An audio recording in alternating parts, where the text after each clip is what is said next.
Is this the right? Wait, this is the start, isn't it? Wait, fuck, I didn't mean to close it.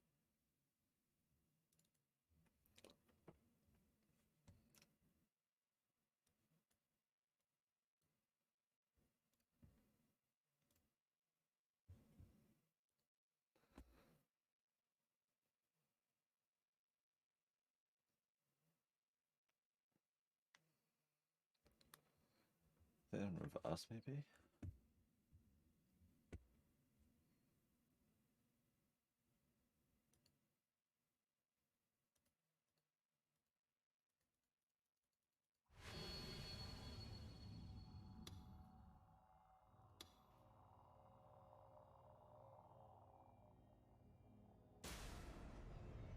It was this, right?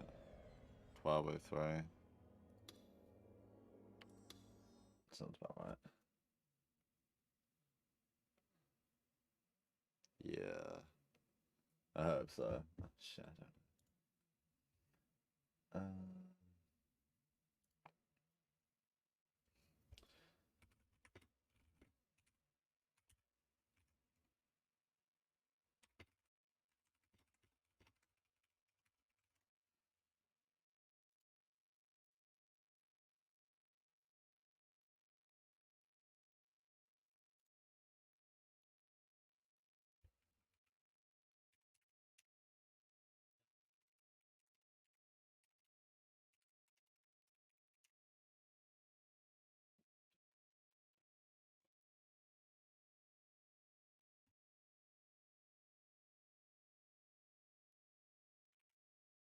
Oops.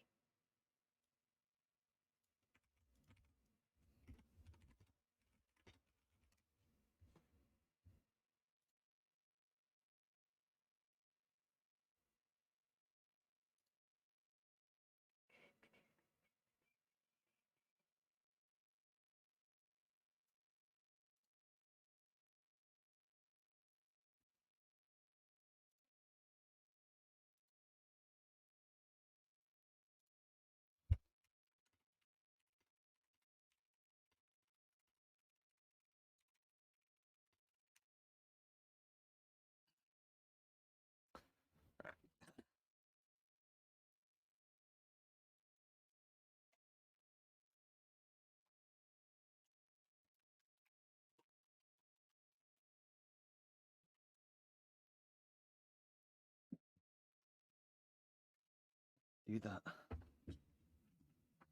It was meant to be flat.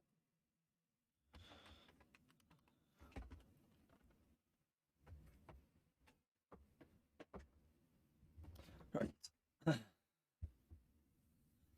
stuffed my mouth with some fish sausage as I turned on my PC. I'm not me. For long, my monitor shone brightly with my Serotan wallpaper. This world. I went straight to Issa and opened it up without an ounce of hesitation. Isn't the one I belong to. Oh, that's hilarious. Wow, we actually did it. Wow, that's really one more line.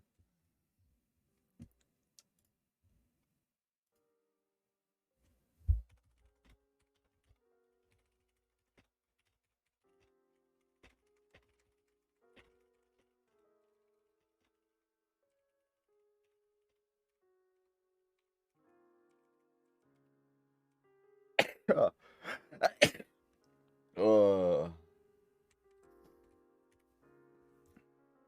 sneezy, sneezy. Vroom, vroom, quick, get on if you're going on the field trip, all aboard. I lay him face down on the floor, and Nishido Takumi held a coloured pencil in his hand. The one he was currently using was yellow, having switched from a red one only a few minutes ago. He joyously ran his pencils across the spread out sketchbook, which he was nearly lying on top of. Takumi loved drawing pictures. He would always doodle on the edges of his nose during every lesson at school. The morning news had been left running in the background, but since news and the like was boring to a 4th grader like Takumi, he did not pay it any mind. Vroom, vroom, can you get your candy here? Only 300 yen. He was drawing a yellow bus and pretended to be the bus driver. All is sure that's going ashore. We're heading out. Vroom. As he imagined the scene in his head, he made it actually happen in the picture. Times where he would get too excited and accidentally draw on the tatami beneath him were not exactly infrequent. Nanami, who would always be manga beside him, would scold him each time he did it.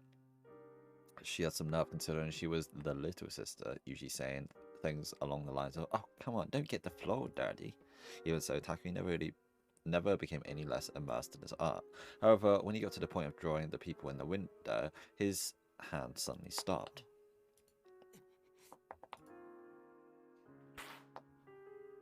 Then he ripped out the sketchbook and threw it away.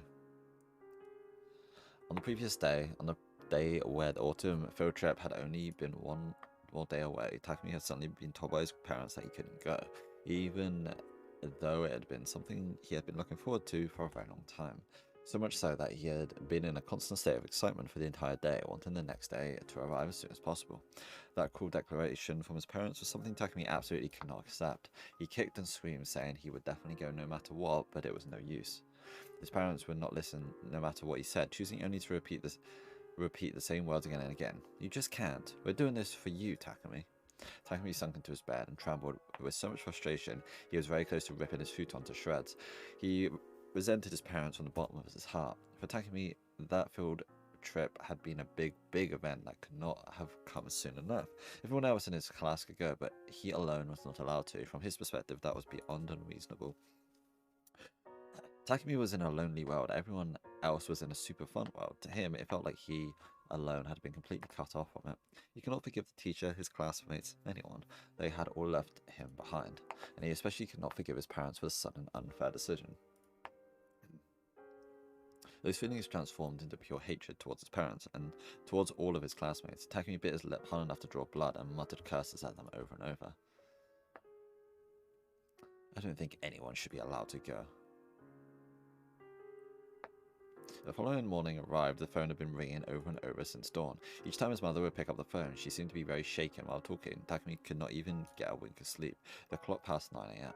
In her usual well-behaved manner, Nanami was sitting on a floor cushion reading manga. She had told Takumi the day before, "I'm going to take a break from school to keep you company, Kay?" As if she thought it was the obvious thing for her to do. Their father had already gone to work, so he was not around. Their mother was very busy with phone calls and had yet to prepare breakfast. There was no need for him to go to school that day. Sullen as he was, Takumi opened his sketchbook and began drawing to distract himself. His feelings of rage refused to subside, so he tore up the sketchbook in frustration. As he did that, however... "Huh? Hey, that bus?" Nanami sounded puzzled. Takumi had thought she was talking about his picture, but her gaze was actually aimed at the TV. "Hey, Mommy!" Nanami called out loudly to her mother, who was still busy with the phone calls. Now listening, Takumi followed his sister's gaze and stared vacantly at the TV screen. The screen displayed a scene of a collapsed elevated highway due to some Final Destination shit. A section that was only about 50 meters long had fallen. Regrettably, a bus driving along there at the time had been caught up in the collapse and toppled sideways below the overpass. It was the very same bus that Takumi should have been on, the bus his classmates were riding on. From just a single glance, Takumi could imagine exactly what happened. His classmates were on the screen. One child was sobbing, another had blood all across her forehead, and another was lying atop a stretcher being carried into an ambulance.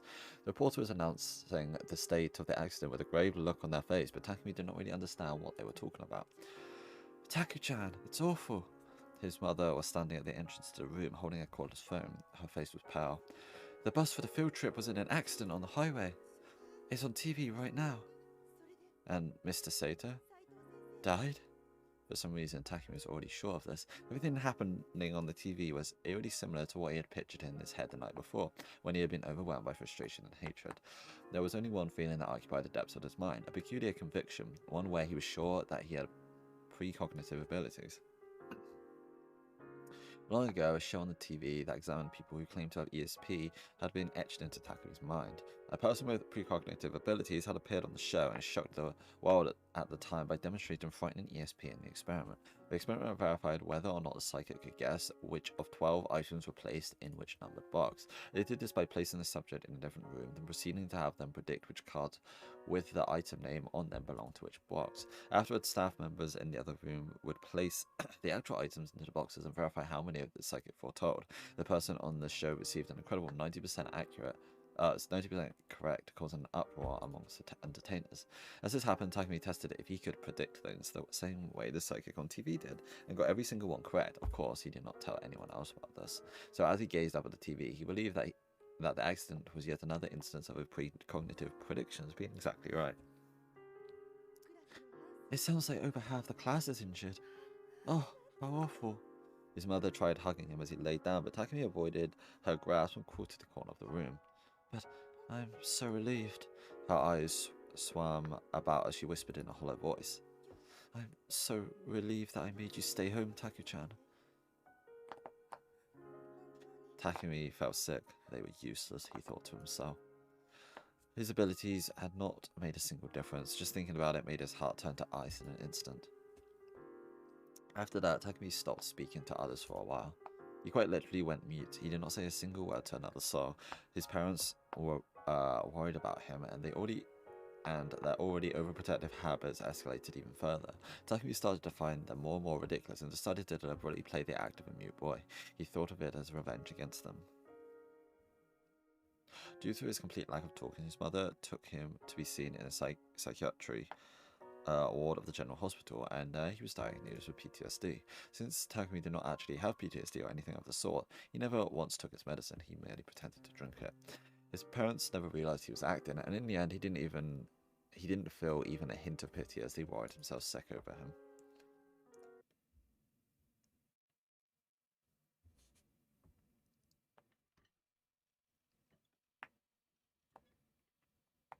Everything felt like a lie. The world was filled with falsities. It was overflowing with malice. It was out to get me.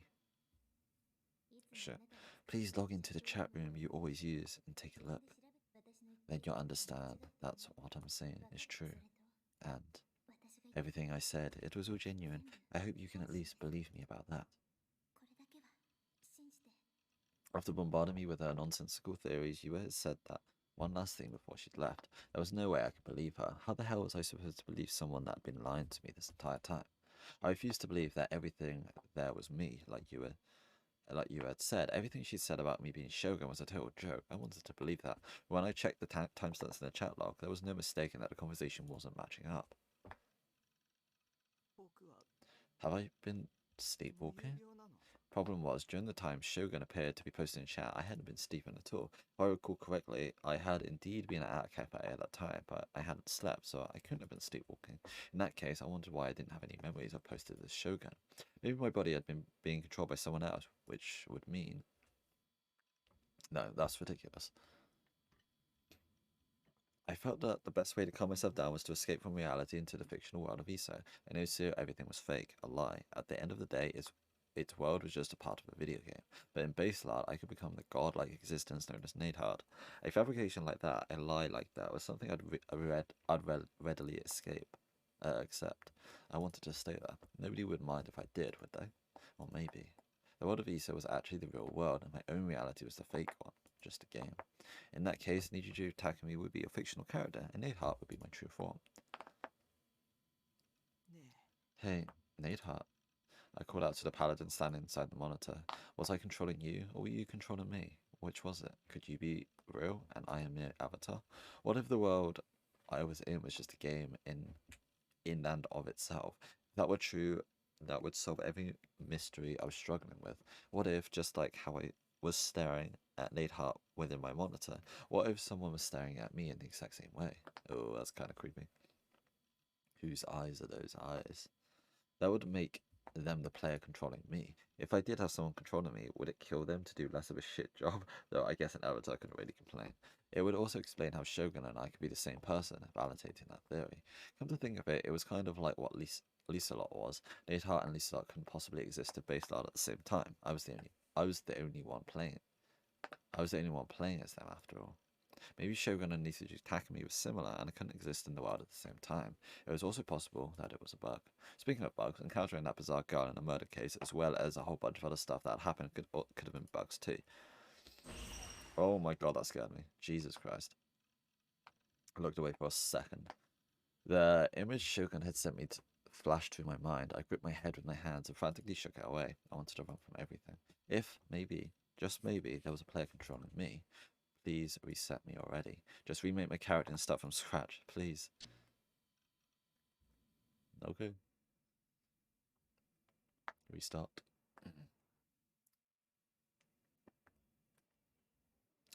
The waiting room of the university hospital was filled to the brim with middle-aged people waiting to be examined. The view hadn't changed from a few years prior.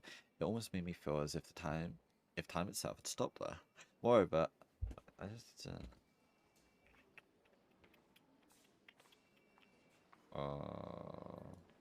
close that, close that.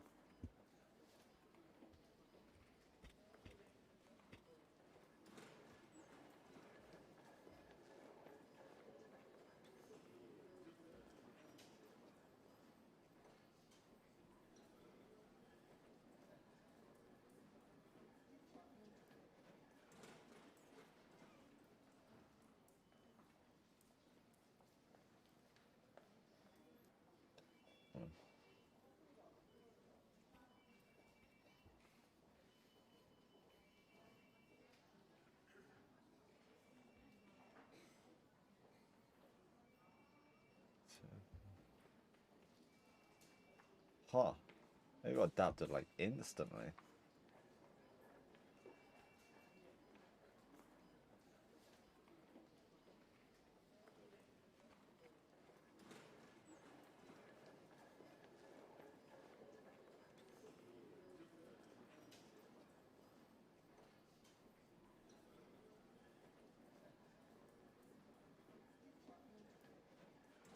Shit, I forgot I had Chaos Child as well.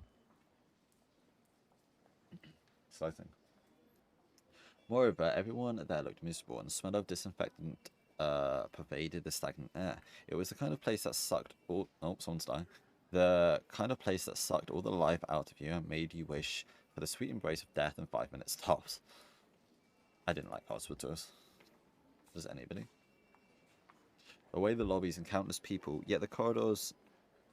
the way the lobbies had countless people, yet the corridors beyond felt completely devoid of them had always freaked me out ever since I was a little kid. It almost felt like the corridors themselves absorbed and stewed in the stench of death. I always felt like that was what a hospital truly represented beyond its outer facade. I even thought that some horrifying creature was lying in wait deep within the corridor. That was really... that was why I really didn't want to go there, but there was something I had to make sure of no matter what, so I found myself reluctantly waiting my turn in line for an examination.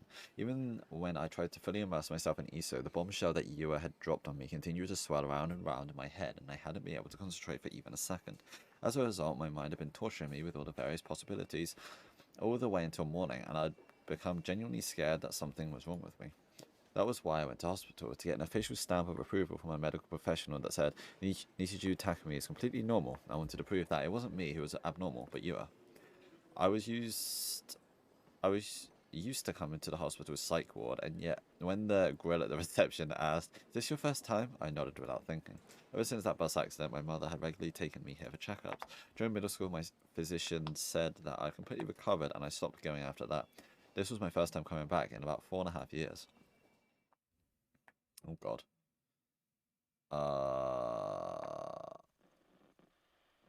I supposed to do something specific?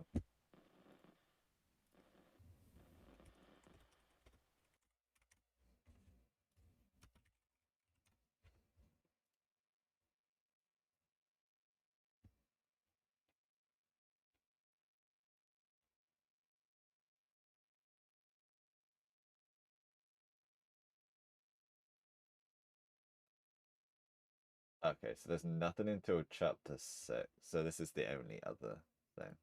It doesn't matter. Sort of a bad delusion. My first physician had been some senile professor who was supposed to have some authority in the field, but I'd only seen him a few times, and after that, someone else had taken over, a student of his or something. Although, despite calling the other guy's a student, he hadn't been particularly young. To be honest, he'd looked pretty old. The night before, I was reminded of something that the doctor, Mr. Takashina, had said. This hospital isn't just for physical injuries, but also for mental ones. I hated hospitals, but that doctor had been very nice. He'd left a good impression on me, and I thought he was a good person. Well, even then, I'd still thoroughly fooled all the adults to the very end. That is, except Dr. Takashima. He'd seen through it all, and he was the one that declared me completely recovered. If I can get him to examine me, I wonder if he'd say if he learned that I'd become an otaku freak. No, there was no way he would remember me after all this time.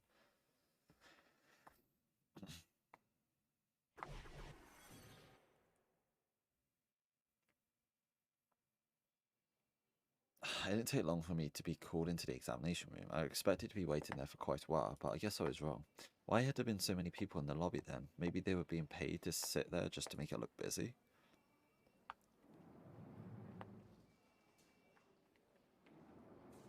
It was a different examination room than the one from 4 years ago, but when I stepped inside, I was welcomed with a face I remembered clearly. Hey there, Nishijo-kun. Dr. Takashina looked at me with a beaming smile. He hadn't changed a bit after 4 years. Feeling relieved, everything I was thinking spilled out all at once. Doctor, help me. What's wrong? A strange girl is stalking me.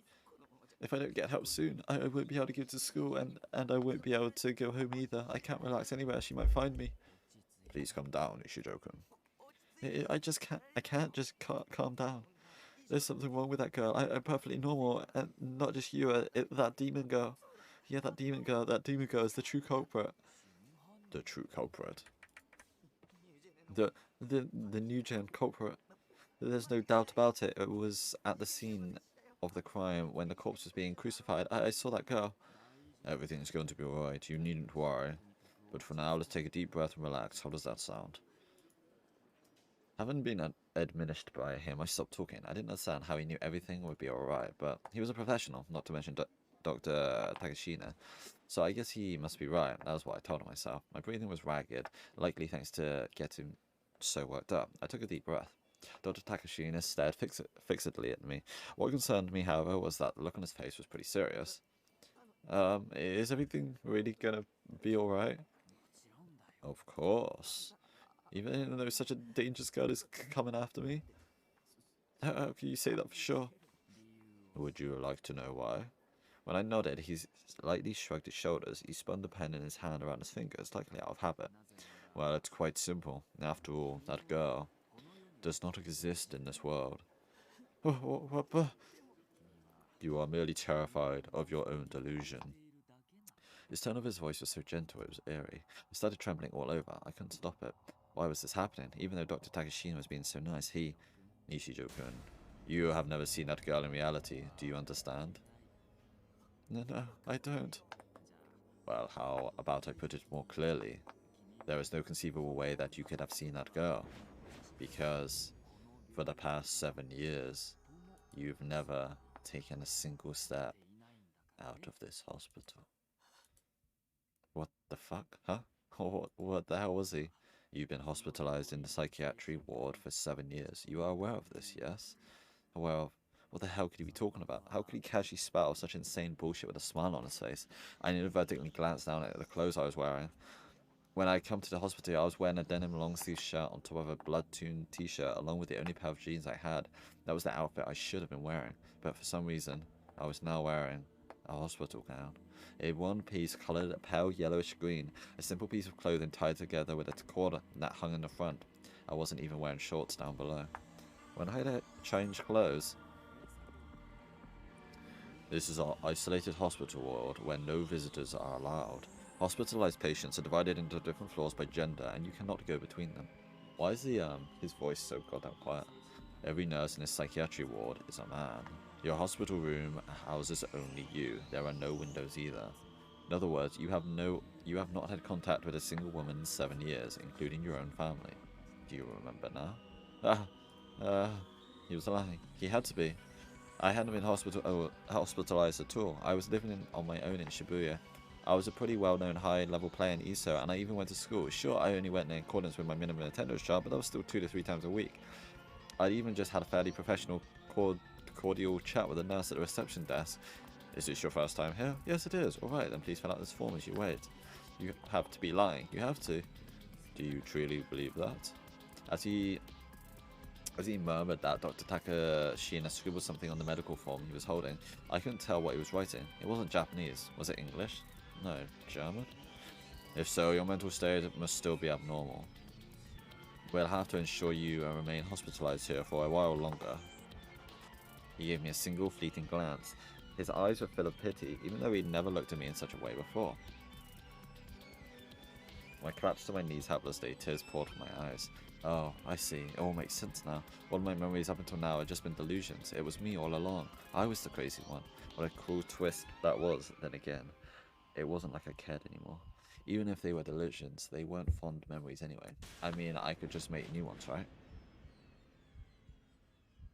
This time, a world without scary murders happening around me would be nice. I'd have a sociable personality, get good grades, and have some crazy talent. I'd be super popular with the ladies.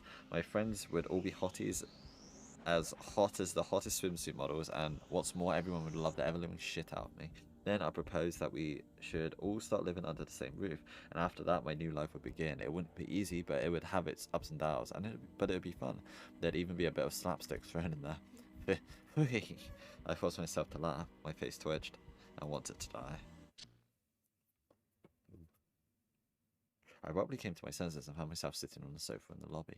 A nasty sweat covered my entire body, a chill ran down my spine. Unable to grasp what exactly was going on, I frantically looked around the room. Beside me was a hunched-over old lady. Her eyes was covered in wrinkles, so I couldn't tell whether she was asleep or awake. I took a look at the clock above the reception desk, and I saw that I'd been waiting in the lobby for a full hour. Had all that just been a dream? I hadn't slept last night, so I just dozed off while waiting. Gave a deep sigh of relief. It had been a bad dream. It had been a dream, right? I tried remembering everything that had happened up until the day before. Nothing seemed out of place, so my memories were continuous and consistent. I'd encountered a demon girl at the scene of the crime, and then I got deceived and subsequently threatened by Yura. Then I'd gone to the hospital to prove that I was of perfectly sane mind. Yep, everything added up. I wouldn't mind if it ended up being a delusion, though. That way, creating another new delusional world that I could go nuts in would have been much better. The fact that I was even thinking that just went to show how utterly sick I was with everything that had been happening in my life recently. In the end, I found myself waiting for another 2 hours before my name was finally called. When I entered the examination room, it almost felt like the same events I'd seen in that dream were happening again. Dr. Takashina even appeared almost exactly like he had in the dream. It was probably just that he'd barely changed since last time I saw him 4 years ago. How can I help you today? Dr. Takashina didn't say anything ridiculous like, your memories are delusions this time, but, well, I'm Nishijo. Yes, introductions are probably in order. My name is Dr. Takashina. It's a pleasure to meet you. He bowed his head cheerfully. I was lost for words. It's a pleasure to meet you. That was what he just said. He'd completely forgotten me. I shouldn't be surprised. It's been 4 years after all. But I truly believe that Takashina, of all people, would remember me. Maybe that was arrogant, but I'd hoped for it all the same. So my heart was overwhelmed with loneliness and emptiness when those expectations were smashed to pieces. It felt like my very existence was being denied. Dr. Takashina started talking to me while making eye contact, but I averted my eyes. It's written here that you wanted to check whether or not you've been sleepwalking, yes? Should I take that to mean something happened during your normal sleeping hours? Right, I'd written that on the questionnaire, but it was all meaningless now. He didn't remember me at all. Who cares if he doesn't remember? God damn. Whether he remembers you or not has nothing to do with anything, does it? Don't you dare forget your mission. Oh, right. I hadn't come here to meet Dr. Takashina. I come here to prove that I was completely healthy and a sane human being. Our reunion was merely a bonus. Who gives a shit if he had forgotten me? If Seyo-tan hadn't stepped in and given me that advice, I would have come dangerously close to losing sight of myself. Phew. Is unconsciously doing stuff like going outside and typing sentences on my PC without remembering any of it can that kind of thing happen? Oh, someone I know pointed it out to me, and I've been so confused. Do you think there's a possibility that this person is merely playing a prank on you? Yua's eyes have been serious. It hadn't looked at all like she was messing with me. At the very least, I had no doubt that Yua believed what she said. I'm not sure. I see. Also, what kind of relationship do you have with this person? A romantic one? Huh? What the hell did that come from? And what did it have to do with anything? Was I missing something here? Ah, well, that might not have been a good way of putting it. I'll rephrase. Did this person you know actually witness you walking around while unconscious? Oh, so that's what you meant. I shook my head. So that means there's no evidence of it. I once again shook my head. They acted like a detective, confronting me with evidence and stuff. I see. While we're on the topic, have you ever shown any signs of sleepwalking before now? No. Have you ever experienced waking up in the morning only to find yourself in a different location than you had gone to sleep in? No. So that would mean that the event this person told you about is the first time you believe you have experienced it, correct? After nodding weakly, I stilled myself and spoke. I haven't slept. Is that scaring you? If so, I assure you it isn't anything serious. Oh, no, that's not what I meant. But I couldn't figure out how to explain it. It was just too late to say it out loud anymore. I was getting too flustered. After scribbling something on a medical form, Dr. Takashina swiveled away from me in his chair and leaned forward towards the back of the examination room. Possibly good. A moment, please. Of course, Doctor. A young nurse rushed over to him, and Dr. Takashina showed him the form. As he did so, he whispered for her to do something, and she quickly withdrew to the back of the room. What had that been about? The doctor turned back towards my puzzled self. Then, in a gentle voice, he began to explain to me how sleep worked and walked. When a person falls asleep, they first begin non-REM sleep, before eventually progress into REM sleep. Non-REM sleep is a deeper sleep where the brain hibernates and brain activity ceases. Meanwhile, REM sleep is a kind of sleep where the body is resting, but the brain is active in a state that's fairly close to being awake. Sleepwalking is believed to more easily occur during non-REM sleep. With the brain not performing its usual activities, it's difficult for it to formulate normal responses. It can still respond accurately to a certain degree, however, even allowing actions such as climbing up or down a staircase without a single misstep. One cause of it is when experiencing severe mental stress, it can easily occur then. It's a common symptom in children, but it often occurs in adults that should experience it. Yes, that's what I meant by it being nothing serious. Okay, but I hadn't been sleeping, even though I hadn't been sleeping. I had still done things I didn't remember.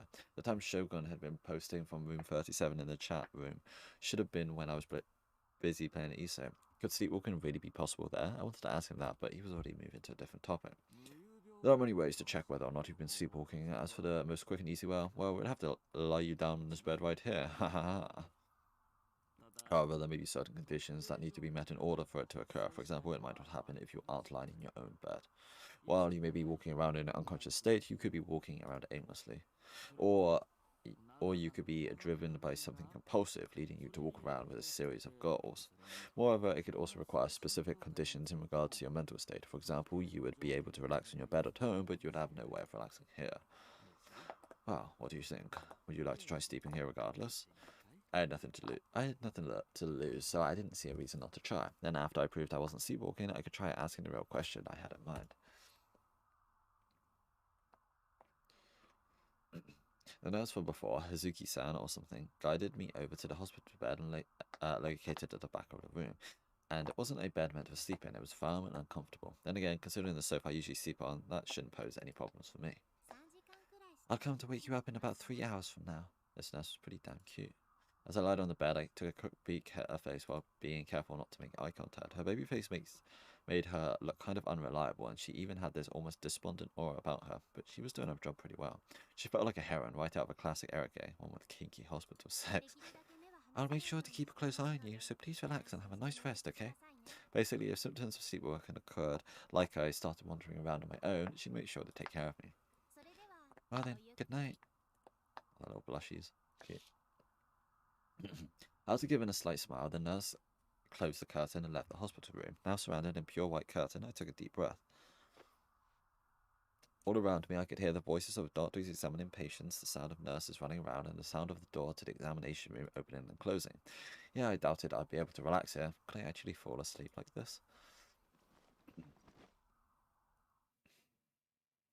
Figuring I had nothing to lose, I closed my eyes. No matter what I did, my mind refused to think of anything other than that corpse that had been massacred and crucified with stakes, as well as the gory pictures Shogun had sent me. So I forcibly conjured Sarah-tan into my head. Good. We like the good. Taki, you're amazing for going to hospital even though you hate going outside. I've been thinking this for a while now, but like, you're actually super duper strong, aren't you, Taki? Sarah animatedly animatedly moved around in my delusion, her cute voice chirped for me. I really love how strong you are. Also, Taki, you know you don't sleepwalk, right? I watch you every day, so of course I'd know. I'm a gosh darn Taki expert. You can't let those 3D girls trick you. Besides, you got me, righto? Let's spend time in that container house again. Just the two of us, you big dum-dum.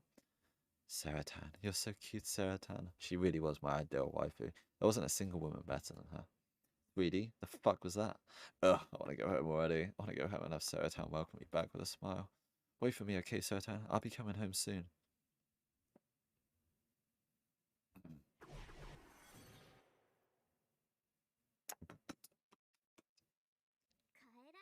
You don't have to go home. What do you mean? You know, since I've come to get you.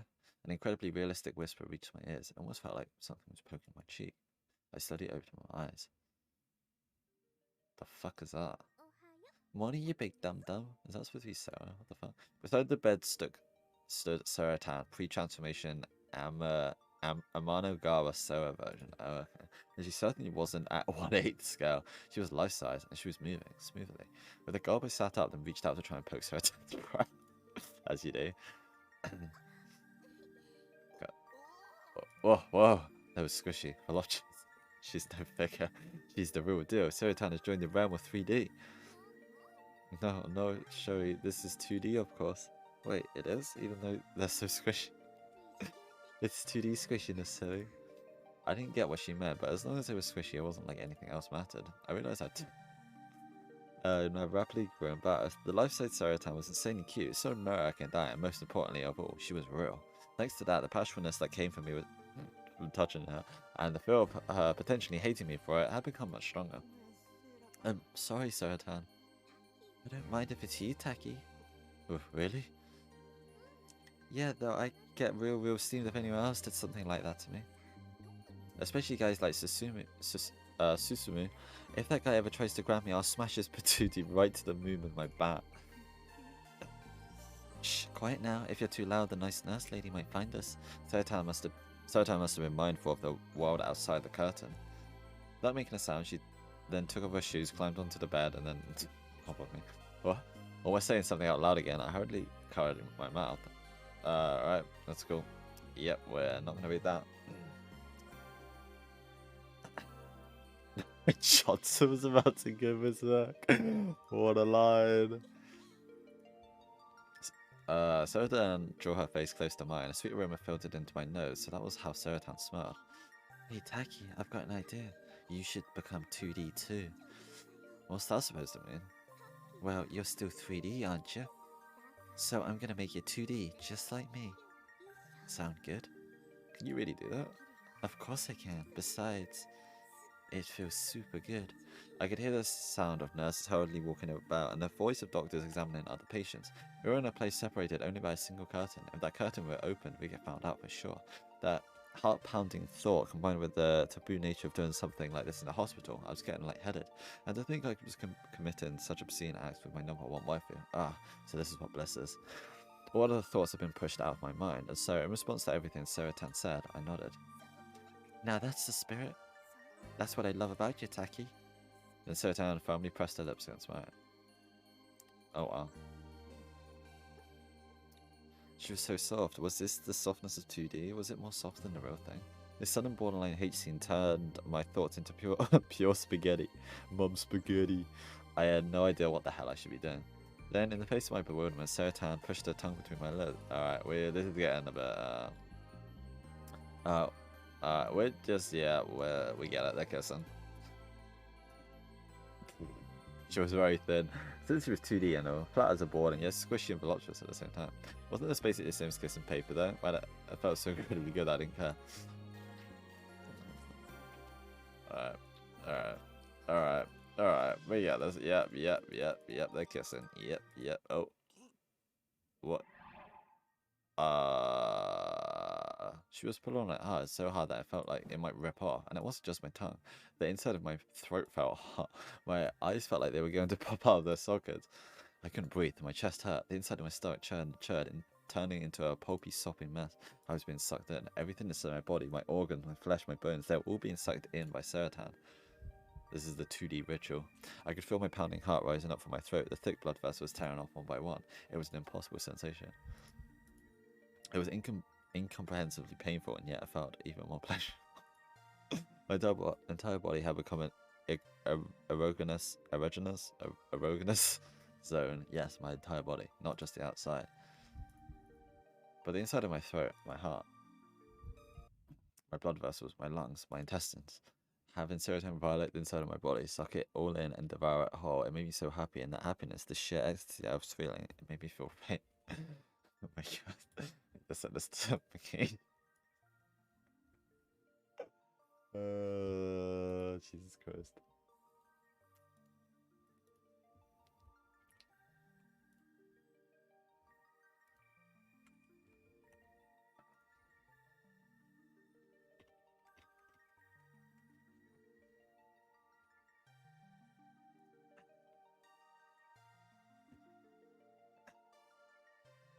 I'm gonna die. It feels so good that I'm gonna die. Oh god. Sounds. Jesus Christ. That was the good one, by the way.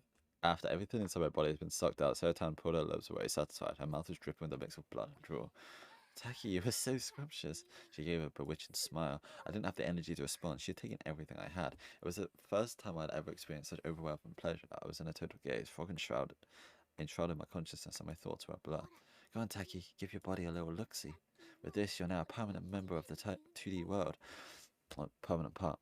Although I was very unsteady, I tried to get off the bed and stand up. My body had become thin, just like Serotan's. It was kind of hard to walk around. My body felt limp, and I could hardly stand. I fell to my hands and knees, hitting the floor without a sound. Serotan, I can't get up. Give me a hand here. Her voice came from above the bed. Welcome to 2D, Taki. Interesting. Oh, I sprung up and found myself in the bed like before. My heart was pounding like crazy. My heart was still inside my chest where it should be. I touched every part of my body. I wasn't paper thin. I was still 3D. I couldn't see Serotan anywhere, as it should be. Oh, it was a dream. But was that a good thing or a bad thing? I let out a sigh. That scene was just like like the one in the doujin I'd bought from Circle Pure Pearl. In other words, it had been the delusion using it as a basis. Why hadn't I noticed that in my dream? Well, I knew that it was because it was a dream because I hadn't noticed, because I couldn't help thinking about it regardless. Nishijo-san? A voice called to me from the other side of the curtain. The curtain quickly opened, and the nurse from before, Hazuki-san, popped her head inside the room. Good morning. I bowed my head silently, keeping my eyes low. You ended up sleeping soundly for 3 hours. Huh? Had I really slept for 3 whole hours? I'd been so lost in my dream that I completely lost all sense of time. Then again, I was pretty exhausted. It sounded like you were having a bit of a bad dream. Is everything alright? Naturally, I couldn't mention my borderline wet dream straight to her face. Went into my maxed out libido, so that would be pretty embarrassing. But ultimately, you showed no signs of sleepwalking. Hazuki-san's reassuring voice conveyed that to me. Well, it's possible that symptoms didn't occur today by chance, so we can't definitively say that you haven't been sleepwalking. No, I really don't think I'm sleepwalking, so... More importantly, I had to ask the doctor that really important question, but I couldn't see him anyway. As I looked around, Hazuki-san handed me a blank form. Not really focusing all that hard, I took it from her and ran my eyes over it. It was a fill-in-the-blank style form. It's a checklist to assess your mental condition. It functions more or less like a psychological test, and the doctor said you can go home after filling it out. Where's the doctor? I'm very sorry, but he's busy with other patients right now. He said to see how things go until next week, and to come again if there's no signs of improvement. Then again, it would it wasn't like he was my primary physician or anything, I suppose. He'd probably just given Hazuki-san a bunch of directions to get me out of there. Well, I guess that means there was pretty much no point in coming here to the hospital today. I really wanted to ask Dr. Takeshina about the someone that wasn't me controlling me, whatever it meant. It was a really chilling symptom, so I didn't want to leave without getting an answer. That being said, I didn't have the courage to demand Hazuki-san bring him back to see me, especially when she already looked so apologetic. Reluctantly, I decided to give the test a try. Guess I'd write about my symptoms on the back of the sheet or something. If I did that, I should be able to get another examination scheduled for next week. The test is very simple. Each question you answer with either yes or no. If the question is applicable to you, please mark the box labeled yes. If it will be used as a reference so we can personalize your treatment going forward, so please consider your answers carefully. Hazuki-san went out of her way to explain the procedure thoroughly. The test had some strange questions mixed in, ones you wouldn't normally expect to run into at a hospital. It really did seem like some sort of psychological test. Would they really be able to actually learn something from questions like these? Hazuki-san stared at me intently. She showed me no signs of leaving, but it wasn't like she had nothing else to do or anything. It was more like she was monitoring, watching over me or something. My nervousness at being watched made it hard for me to think clearly, but I guess she was just doing her job. Either way, I ought to fill out the test quickly. Oh, I can actually do it. Oh, there's a fucking lot of them. Jesus Christ. You probably use email. Yes. Your eye. Yes. You have felt someone's gaze and turned around before. Sure, yeah. You have seen objects that are supposedly stationary move on it. No, I don't think so. You have experienced a premonition. No. While looking at a digital clock, and plus you've seen the same numbers appear in sequence. What? While looking at a digital clock in past, you've seen the same numbers appear in sequence? I don't know what that means. You already quite once as well.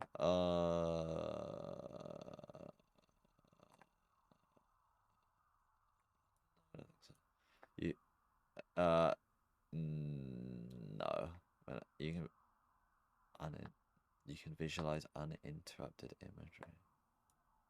You can daydream without closing your eyes. Yeah, I think so. The front of you sometimes looks like a face. Oh god. No. No, I don't really watch horror movies, so you cannot handle haunted house. Yeah, I probably won't be able to do a haunted house. Something about you can say, no. You believe that other planets inhabited by human-like creatures exist? No, not human-like. The personality attributed to your astrological sign message. No, fuck off. You're prone to motion sickness. Yep. Yep. You have a strong ability to sense the supernatural. No. You have dreamed in color before? Probably. I don't know. You've been in a dream in which you knew what you were dreaming. You experienced memory loss. No. Yeah, eye contact people. Yes. Many the sight of South image. Yes. You feel like you want to meet other people too. Yeah, sometimes. Thank you very much for your time. Azuki-san thanked me as I answered the final question, despite the fact that I hadn't said anything. I felt pretty embarrassed at being watched the whole time. My face was probably bright red. Because of that, I avoided looking at Hazuki-san when I handed her the test. There had been no time to write my symptoms on the back. Now then, please go wait in the waiting room. We'll have your medication out to you in just a few minutes. Medication? They were prescribing me something? Dr. Takashina never said anything about that. Yes, as per the doctor's orders, it is a weak sedative. You'll be able to sleep more soundly and there aren't any side effects.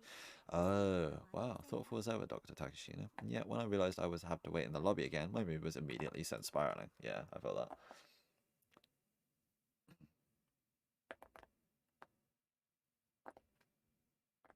Power lines. Value of death. Life is suffering caused by desire. To end the suffering, we must end desire.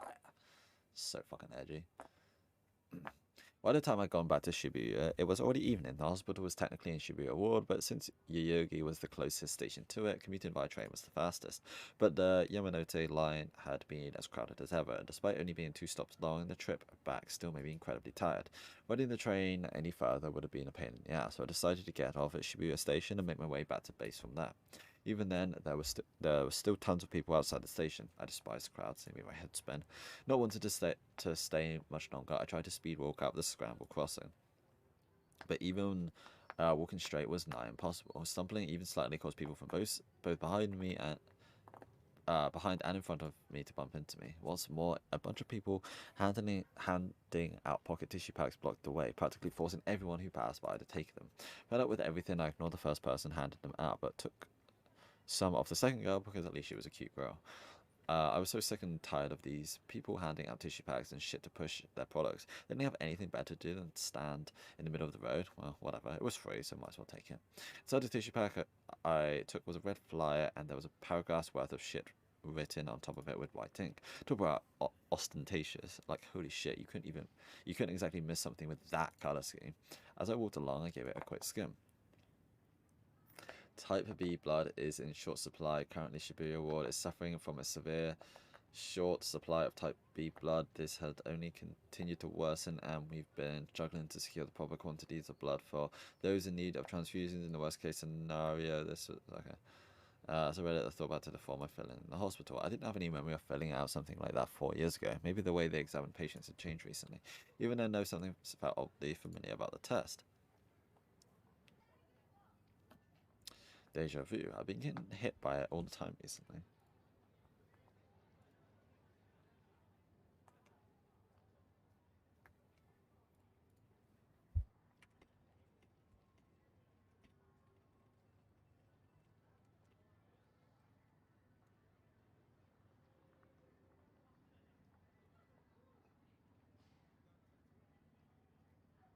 Having my mind and body not function the way I wanted them to, the sense of dissonance, was an incredibly uncomfortable feeling. So in order to ascertain the true cause behind the deja vu, I tried flipping back through the pages on my memories. I thought back to when Mum had taken me to the hospital about once a week. I kept my mouth shut at all times and only expressed myself via nodding or shaking my head. At first, I'd been taken to a perfectly ordinary examination room, but since I showed no signs of improvement, I started going to a different room before too long. The room had essentially been a counselling room, which meant it put the patient's relaxation first and foremost. In other words, there was sofas and plushies and whatnot located all throughout the room. Dr. Takashina had taken a very patient approach to treating me, all while refusing to blame my situation on anyone. He alone caught on how I was merely choosing not to speak rather than having the inability to do so. Meanwhile, my mum would always talk to me in an unnaturally cheery voice. Every time I got to the hospital, the doctor would always welcome me with a professional smile. The nurses also treated me with all the love and care they could, and I had a feeling that there had always been one more person in the room. What the fuck is that guy? Right, there had been a man in a black suit, one that felt fairly out of place in a hospital. Is that Mama? As I'd been doing my best not to speak, I never asked about him. I didn't know who the hell he was the entire time he was there. He didn't feel like a doctor, and he always stood all alone a fair distance away from everyone else while I was gazing out the window. I dubbed him Mr. Nozomi in my head, though this wasn't his actual name or anything. Nozomi. The man in the suit always had a badge on his chest, no matter the situation, and on that badge was the word Nozomi. It looked like a logo to me, though, so it probably wasn't a name tag. Oh, I knew why it was bothering me now. That test from before also had the Nozomi logo printed on it. I had a hunch that I'd seen it somewhere before, and now I finally remembered exactly where. It was like a huge weight I'd been lifted off my chest. That aside, what was Nozomi anyway? I'm pretty sure it was the name of a business. It could be a counter-terrorist organization founded by a gorgeous female CEO named Miss Nozomi.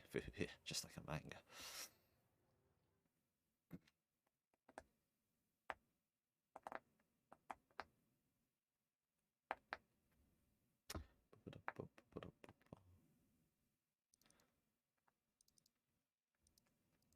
When I'd arrived at my base, I'd gone straight to look up Nozomi online. However, there were so many results that I couldn't manage to pin down anything specific. Well, let's go with a more normal theory first. That Nozomi guy could have been from the company that made the test, and he was just at the hospital in order to sell them or something. The hospital had then adopted the test recently and then decided to have me fill one out today. Now, I doubted that. I never heard of some rando attempted a patient's examination like that. So who the hell was that Mr. Nozomi guy? Memories kept pulling at my mind, but I was fed up with it at that point. Either way, the reason behind my deja vu was now clear. I decided that I'd ask Dr. Takashina about my memory issues next week, but until then I was going to stay cooped up in my room without bothering with the school. There was no way in hell I'd go to a school where people were trying to hurt me. In all honesty, I really didn't want to screw up the minimum attendance chart, so I'd carefully constructed, but it wasn't worth getting myself killed over. Dude, why don't you just go like all of 1 week, and then you'd have to go 1 week? I don't know. Maybe it doesn't work like that. I gave up on my nose and me search and went to look for any interesting looking threads on that channel.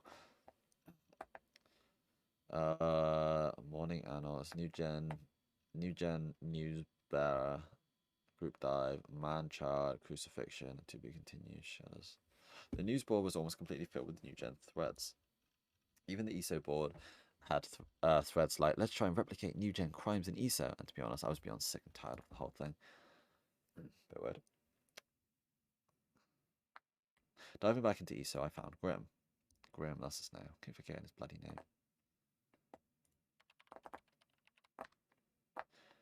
Yeah, channel news board is super fucking boring recently. They really won't shut the fuck up about new gen. Well, it is the biggest thing I've noted recently. Whenever a new incident like this happens, people always freak the fuck out about whatever it is. It's shit show incarnate, lol. They still haven't caught the culprit. I mean, you and I both know the police are incompetent, lol. There's tons of idiots all over the web painting the culprit as some moe hot chick, lol. That demon girl. The desolate eyes of the girl I'd seen at the crucifixion murder scene flashed through my mind, and I felt a shiver run down my spine. Why did he say that? Is he going to pick up? As much as I didn't want to remember, that ghastly memory would come back any time I let my guard down. Wait, I'd seen the culprit's face. I knew who they were. Should I report it to the police? But I didn't want to get involved. Demon girl, is there already an offshoot of the perp like that? That might be taking it a bit too far, to be honest. Anyway, that's supposed to say anyway. Anyway, these new gen cases are seriously interesting, dude. I've joined the free power new gen community. You're getting way too into this. Everyone but you and Siskin from our guild is joined. Oh god, was he serious? Now I wouldn't be able to hop on a chat without my guild anymore. I wouldn't be able to hop on and chat with my guild anymore. Gives me new gen is some weird shit, man. Gives me the chills. I knew you were into gory stuff, Grim, but don't tell me you're the type that looks for artistic merit in murder cases. True, the crucifixion corpse could have easily been mistaken for modern art, so it'd be fair to say that it was artistic in some sense. Now, the only thing you should be seeking here is how 100D it is. It's like the ultimate form of BDS. Oh boy. 100D. Oh, how lewd it is. Oh, that's supposed to be lewd.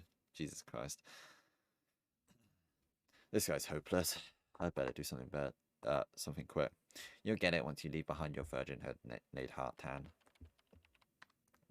You lowly bastard. Are you saying you're not a virgin? That day go, babes. Sort of thinking. Oh my god. You damn traitor, Oz.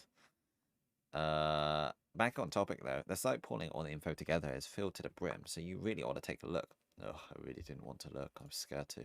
I wanted to skip the reality in which I witnessed the scene of the crime. That's why I'd been intently avoiding all info relating to New Gen ever since then. I wanted to fool myself into believing that the gruesome scene I'd seen had been just a delusion, but I was basically a god in ESO, not just someone strong, but someone who knew all. Not to mention I was the guild leader. It'd be beyond embarrassing if the organizer of the group couldn't keep up with the latest topics. I had to make sure that didn't happen. I clicked the link to the site Grim had sent me. The top of the site had the title All Things New Gen written in big letters right in the center of the page. This type of website was basically like a wiki. It was open to the public and anyone could enter info related to a particular topic. In this case of the New Gen site, loads of people entered info concerning New Gen and the site updated as they did. Sites like it tended to suffer from unreliable info being mixed in, as well as its fair share of vandalism from trolls, but they could still be pretty useful for getting a quick overview of an incident. Many links were pasted all over the page. I probably clicked on the link that read Current Timeline by Heart Race. Just reading the site was making me nervous. My palms were slick with sweat. Mum's spaghetti.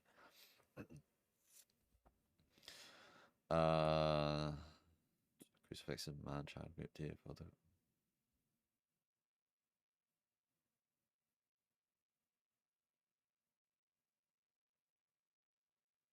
Homo station.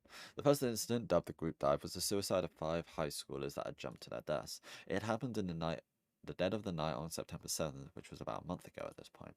The building they jumped off was Cornelius Tower, which was located in Shibuya. They dove off the rooftop helipad. Of course, all 5 had died instantly. According to the autopsies, the five all had foreign piece of flesh under their fingernails, with along with various scratch marks on their hands. Based on that, it was surmised that the 5 had been holding hands as they jumped for one reason or another. There was no suicide note of any form on the rooftop.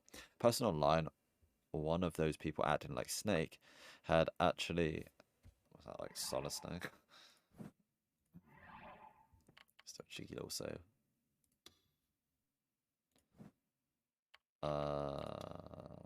Snake. In the name of the protagonist of a certain video game who is a professional in covert operation. Yeah, okay. It is often referenced on the internet when an ordinary person is conducting anonymous or secret investigations. For example, during an operation, one of these individuals might say, "This is Snake. I've infiltrated the building." Epic.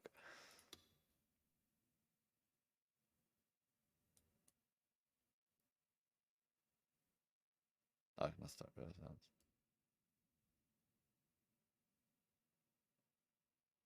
I by no means think it's weird to enjoy anime. Please don't let anime be the only thing you talk about in the daily conversations.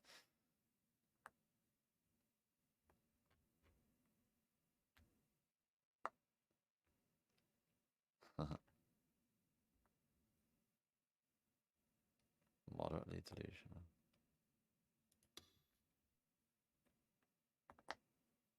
Ideograph. Ideograph? Ideograph.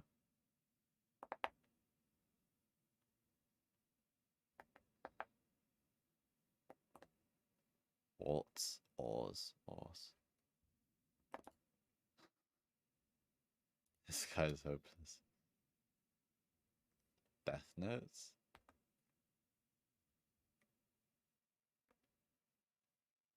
This guy's hopeless. I better do something quick. Is that actually a quote from it? I don't remember it. Ah, hello, Shadowkai. Yeah, I like rocks and stars. That's me. How's it going, dudes? This is not Pokemon, you may have noticed. And if you're sensitive to violent graphic descriptions, you might not like this. Just letting you know.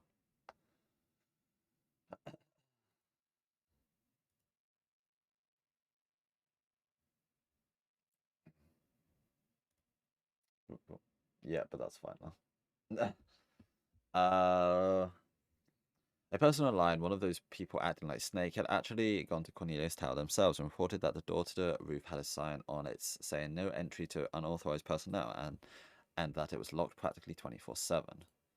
Naturally, the door had been locked at the time of the incident, and the key was not found amongst the belongings of the deceased. Essentially, the rooftop helipad had effectively been a locked room, and the method the 5 had used to enter was completely unknown. There was a very high chance that someone other than the 5 had been present at the scene of the incident. The second incident, dubbed the man-child murder case, had occurred 12 days after the first incident, placing it on September 19th. Early in the morning, a university student on their way home from a karaoke session had discovered a collapsed man covered in blood by the Shibuya station underpass. The victim had been a university student residing in Shibuya Ward, a 21-year-old man named Konoe Chizue. He was already dead when he was discovered, but his abdomen had an unnatural, very large swelling. According to the autopsy, someone had performed an abdominal incision on the man, stuffing a newly born fetus inside the man's stomach, and stitched it back up. Moreover, the DNA test confirmed that the fetus had no blood relation to the victim. The victim was a bachelor and had no relations with any women. It was only online speculation, but it was assumed that the 32-week-old fetus had been removed from its mother's body via C-section. However, the mother's identity, current whereabouts, and even whether or not she was alive was completely unknown. It was possible that the police had already discovered her whereabouts, but if they had, nothing had been publicly revealed. I averted my eyes from the monitor to keep myself from throwing up. Jesus Christ, talk about nauseating. The culprit was completely insane, and maybe, just maybe, these ghastly murders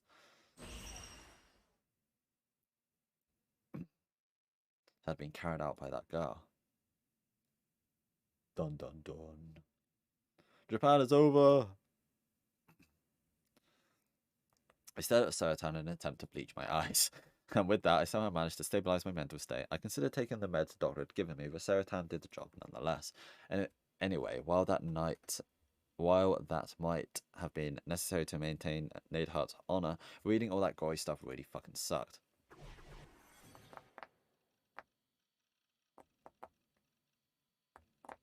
Oh, nips are back. If it's so hard, then you don't have to read it, you silly goose. Though if you're a super masochist, then I won't stop you, Taki. I just can't bear to see my Taki go through so much pain. So why don't you just stop? We can just stick to the fun things in life. You can just fap to me like you always do, say. Oh, how wonderful and caring you are, Serotan. Serotan was the only one who'd stay by my side. I couldn't ask for a better waifu. Book will be streaming in an hour, unless I'm gonna stream soon as well. Yeah, I'll probably be streaming a couple more hours, but then I'll host one of you guys. How's your Pokemon doing? You're still doing the same thing. I saw you're still doing the platinum. I kind of gave up with my Pokemon. I got to the 3rd attempt, but my interest was quickly disappearing. How many restarts are you on now? I rested my chin on my hands above the table, watching Serotan smile as I took deep breaths. Ah, my soul has been healed. I might be able to get through a little more if I kept glancing at her as I read, and so I decided to put that into practice right away. Come to think of it, why had those two unrelated cases both been slapped with the new gen title? Apparently, the group dive had initially been treated as a group suicide, but after the man-child incident had occurred, people online reinvestigated it and discovered the unnatural circumstances surrounding the scene of the crime. Rumours then began to appear, saying that the 5 may have actually been killed and that the suicide label was merely a cover-up. According to the parents and good friends of the 5 victims, there was no way it could have been suicide. Then, the mass media had started making connections between the 2 incidents, starting with where they occurred, Shibuya. Madness brought forth by a new generation of youths. It's the new generation madness. Sensationalist headlines like that had started popping up everywhere, to my understanding anyway. No, I gave up on the 11th attempt. Lol, now I'm starting a new game. Oh, okay. What you still in, what are you doing? Oh, uranium. Oh, okay. I hope that goes well. I feel like I tried that like a long ass time ago. Like when it first came out. I want to say like 2015, something like that. I felt like I tried it. And I tried to Nuzlocke it and I died to this one bullshit fight and I never played it again. Then came the 3rd case, the murder case I witnessed, dubbed the crucifixion. I'm just saying crucifixion. The site didn't really have as much info on the case, likely due to it having only occurred recently. The victim, 56-year-old Ota Hisashi, was a university professor who had been crucified with stakes to the concrete wall of a vacant house. That was all that had been publicly revealed. 56? He looked like he was in a school uniform, though. Many of the neighbouring residents had claimed that for over an hour after the time the crime had been thought to have occurred, around 8 p.m., they could hear the sound of nails being hammered into something. Even I'd heard the sound. I could hear it even now. A horrible, terrifying sound. On a related note, no connection between the 3rd case and the group dive or the man-child had been discovered yet. Dude, I'm never going to see the word man-child in the same way again. But with it being the 3rd abnormal incident to happen in quick succession, in Shibuya, the crucifixion was naturally treated as another new-gen incident. The police and mass media believed that all the crimes had different culprits, but the predominant opinion online, or rather what most of the net hoped was going on, was that the crimes either shared a single culprit or an organized group of culprits. Yep, it was my first playthrough of stream. Ah, nice.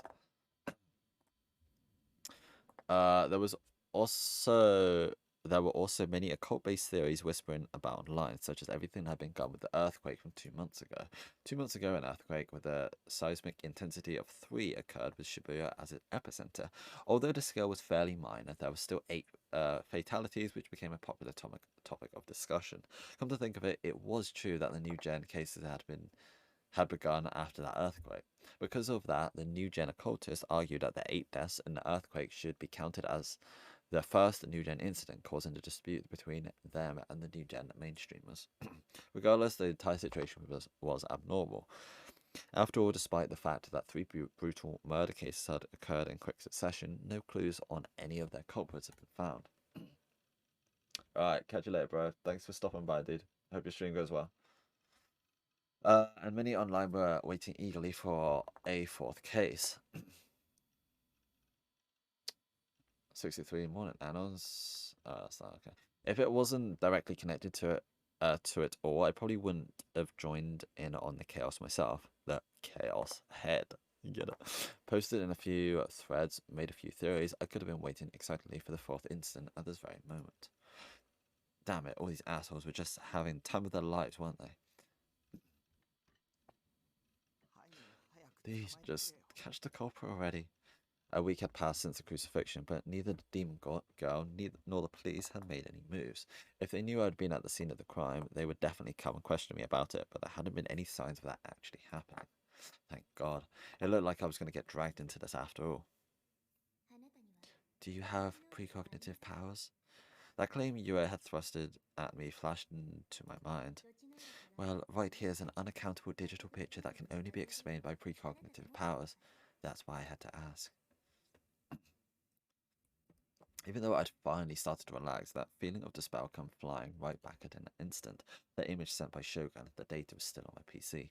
Yua's claims were no more than delusions she dreamt up. Her deductions were a total stretch, not to mention logically bankrupt. While I might have ended up not asking about it in the hospital today, the idea of me doing things without remembering them was completely absurd, utterly impossible. I mean, nothing like that ever happened to me before, so the gory image was obviously faked. In that case,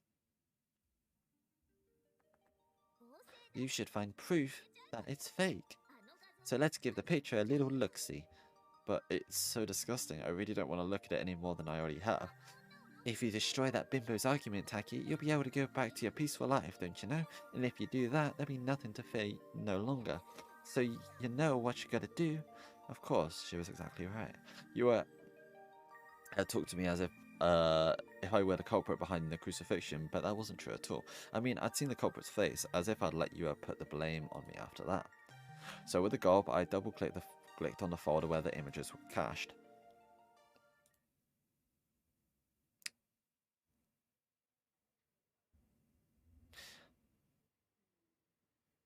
Okay, where the fuck are we now? It was the first time in 3 days that Ban Yasuji had set foot in the Shibuya police station conference room. The investigation meeting of the Maruyamacho crucifixion homicide case had already begun, and Ban was greeted with universal gazes of displeasure for his tardiness. Ban forced a polite smile. Hey, welcome, Strawberlock. How's it going, my G? Ban forced a polite smile before bending down to sit. He supposed that it was not quite the right time to reveal that he had been cooped up in the bathroom with diarrhea. The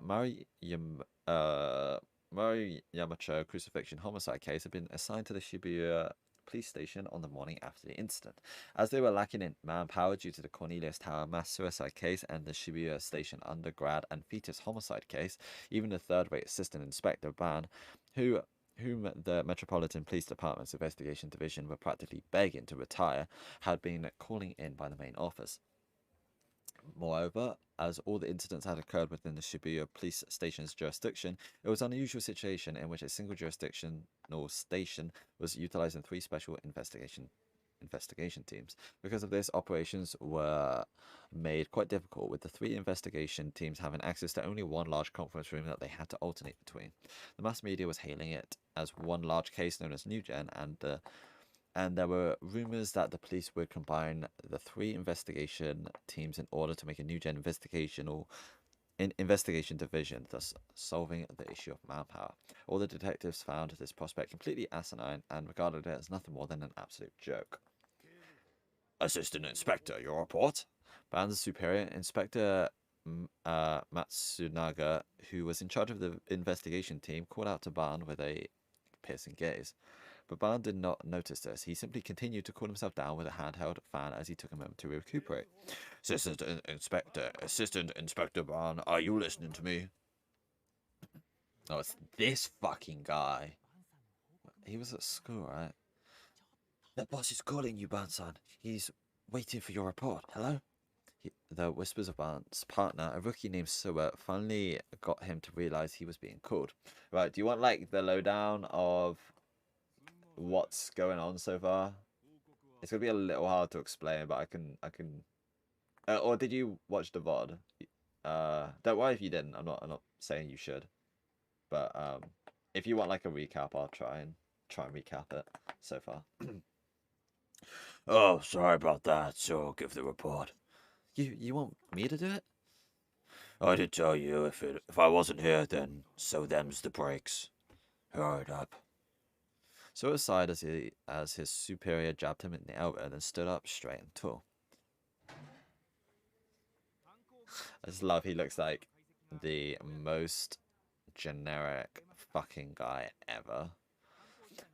I haven't watched anything yet. Alright. Okay, so basically, you're this Uber weeb shut in pretty much who lives in a storage container on a roof by himself.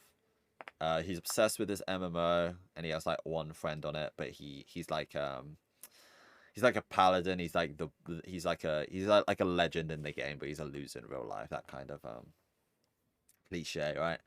And they're these like brutal crimes that have been committed, like a group suicide, which has been like or it was dubbed as a suicide, but it seems like there might have been someone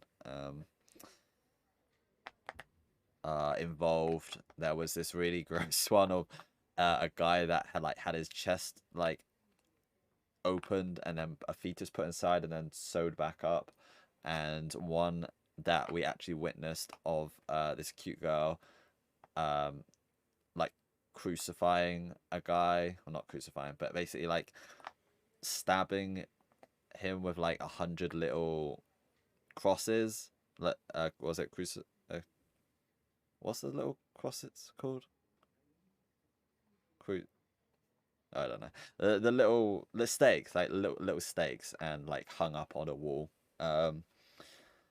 And God, how do I explain all the other stuff? And whilst this was happening, it kind of there's this girl that was stalking you. Also, you know, stalking the main character.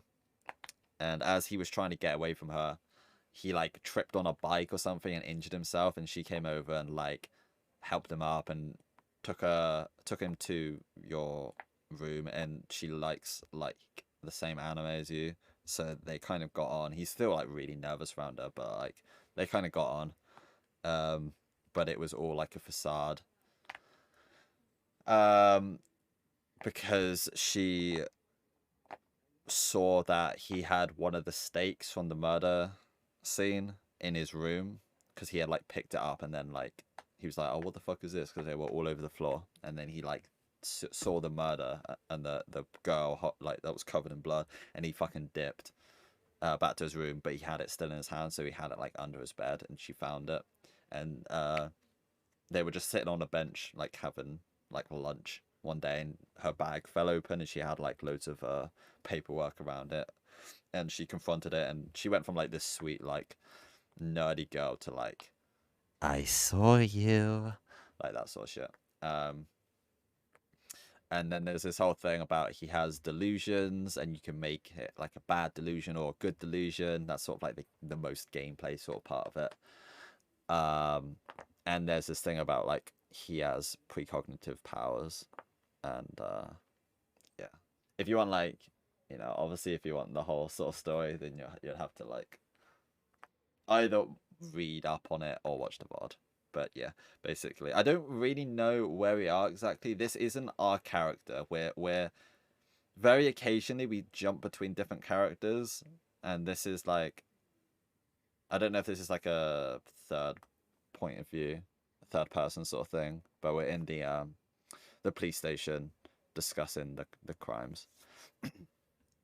The analysis of the security camera footage from near the crime scene had finally finished up, concluded. The recording shows a suspicious individual present at the scene around the time the crime was likely committed.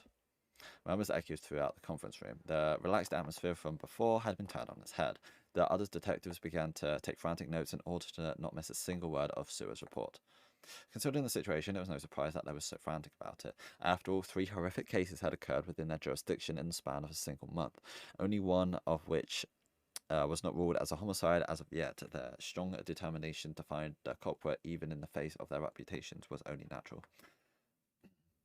Thanks for sum up. Yeah, so I wasn't very good at it. It's a bit sprawling in a way. Like it's sort of like there's sort of a main thread of the murders that like makes sense, and then there's all the delusional stuff which is kind of hard to explain.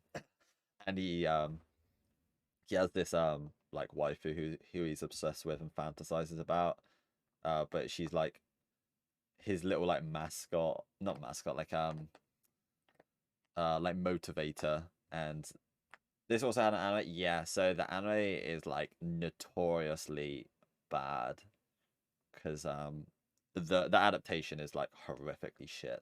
I watched it like 8 years ago when I first got into anime, and I was like, oh wow, this like plot is really cool, but what the fuck happened? Because it's like a 12 episode thing, and it aired like just after this game released. It didn't get like, it only got like the 12 episode treatment compared to like Steins Gate 25 episode. And even then, it's a goddamn miracle that Steins Gate adaptation is as good as it is. But I think this plot is probably a little bit too busy for 12 episodes. Yeah, so he has these like fantasies and stuff, and as you can see from what I posted, yeah, Mickey, wow, I'm missing the best parts. That was one of the delusions. He was in a hospital because for like a psychiatric checkup thing, and he was fantasizing about his waifu, and then I clicked the good reality, good delusion, and he started like making out of her, and then she like sucked him into the 2D world. It was very strange. Good ending, yeah, pretty much. Did I read this? After all, 3 horrific cases had occurred within a jurisdiction in the span of a single month, only one of which was not ruled as a homicide as of yet. Their strong determination to find the culprit, even in the face of their reputations, was only natural. I will show the footage on the projector. As per the instructions Brown had given him in advance, Sua had the projector display the footage on the projector screen. The projector shone an image of the confined, filthy back alley of Maya Yamacho. It was night and there was very few streetlights present, so virtually nothing was visible. This is a security camera from a coin-operated parking lot located about 50 meters from the scene of the crime. The parking lot was only big enough to fit 2 vehicles. It was a tiny plot of land interposed between 2 buildings, and it was constructed without any real care as well. The scene of the crime was not visible in the footage, not even the path leading to it could be seen. All it displayed was the road that was one further away from the crime scene. The video had no sound. The time the video had been recorded was gracefully displayed on the bottom right-hand corner of the screen at 9:34 p.m. According to the testimony of residents near the crime scene, the sound of nails being hammered could be heard beginning from just past 9 p.m. and ending at around 9:30 p.m., which I imagine you know already. This footage is from 9:34 p.m., which means it was recorded right after the time of the crime. The suspicious individual is shown for around 6 seconds, starting at 9:34:53. During that time, they run from the back of the road in front of the parking lot to the front. So I'm guessing this is footage of me, which is a bit spooky. Yep, that is me. He dipping. Okay, so this is going to be bad. Immediately following Sua's explanation, a silhouette appeared on the footage. They seemed to be in a great hurry and ran from the back of the screen to the front. As the resolution was quite poor, not even their gender could be ascertained at a glance, but Brown had already got in the crime laboratory to analyse that very point. The results of the forensic analysis show that the individual is a man with an age estimated between late teens and early 20s. It was impossible to discern their facial features. Their clothing, however, is fairly distinct, as it was discovered to be the male uniform of Sume Private Academy located in Shoto.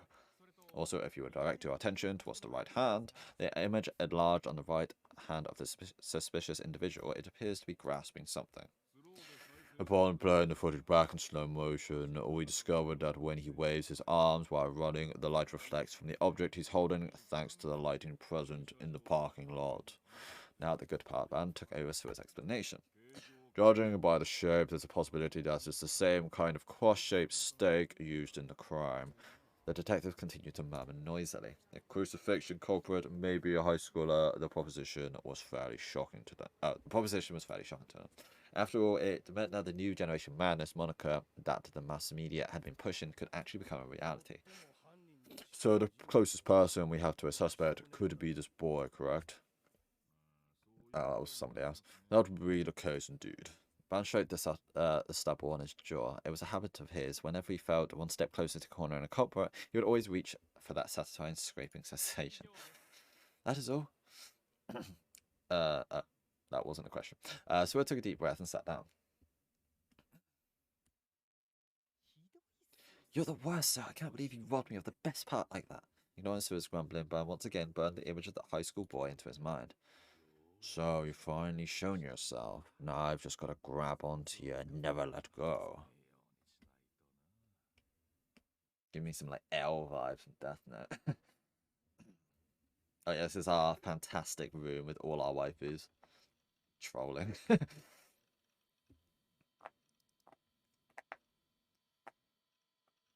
Okay, so this part's a little confusing. So basically, quite near the start of the game, you're like chatting to one of your like online friends, and then this random guy joins the chat, and he just kind of lurks for a while. And as soon as your friend leaves, this guy starts talking to you about the murders, and he posts like 20 links of basically of the murders, of like the gruesome nastiness. And then you find out like at the end of the chapter that the timestamps don't match up, and he had been like talking to himself. So he wasn't actually talking to some random guy that was lurking. He had like sent it from his internet cafe.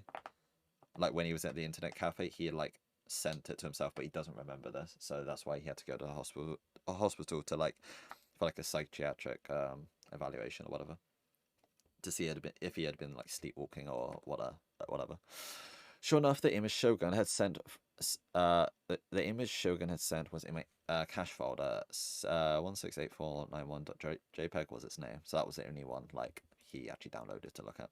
Obviously, a part of me was still hesitant to even look at it. I mean, it was pretty fucking nasty image, grotesque as all hell. So what he's doing now is he was gonna look at it to sort of see if it was a fake, because basically he saw the image of the murder before it actually took place. So it's like he seems like the culprit at the moment. So he needs to like prove that the image is fake and not like a photo of it. I was sure just looking at it that it would throw me right back into the scene of the crucifixion, where that violent scene had taken place right in front of me. But even then, I need to expose you as flawed logic, you as the nerdy girl that confronted us, and therefore guarantee my own safety and innocence. Thankfully, since Sarah Tan was there for me, that's the waifu, I can handle a little bit of gore. Mustering all the courage I had, I double-clicked the file.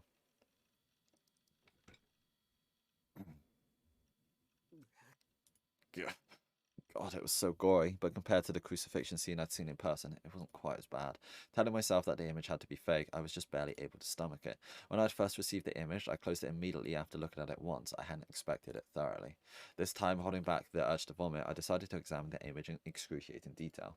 I didn't know much about how to tell whether a picture was fake or not, but taking a look at the shadows, seeing if there was anything off about the surrounding area and other stuff like that should probably be good enough.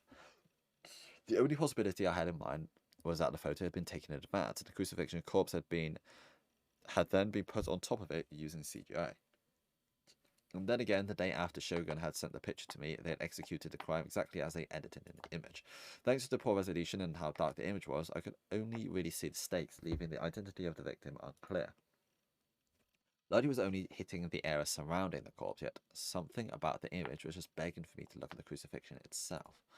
It felt like that was the intent of the person who'd made it. I mean, come on, focusing that much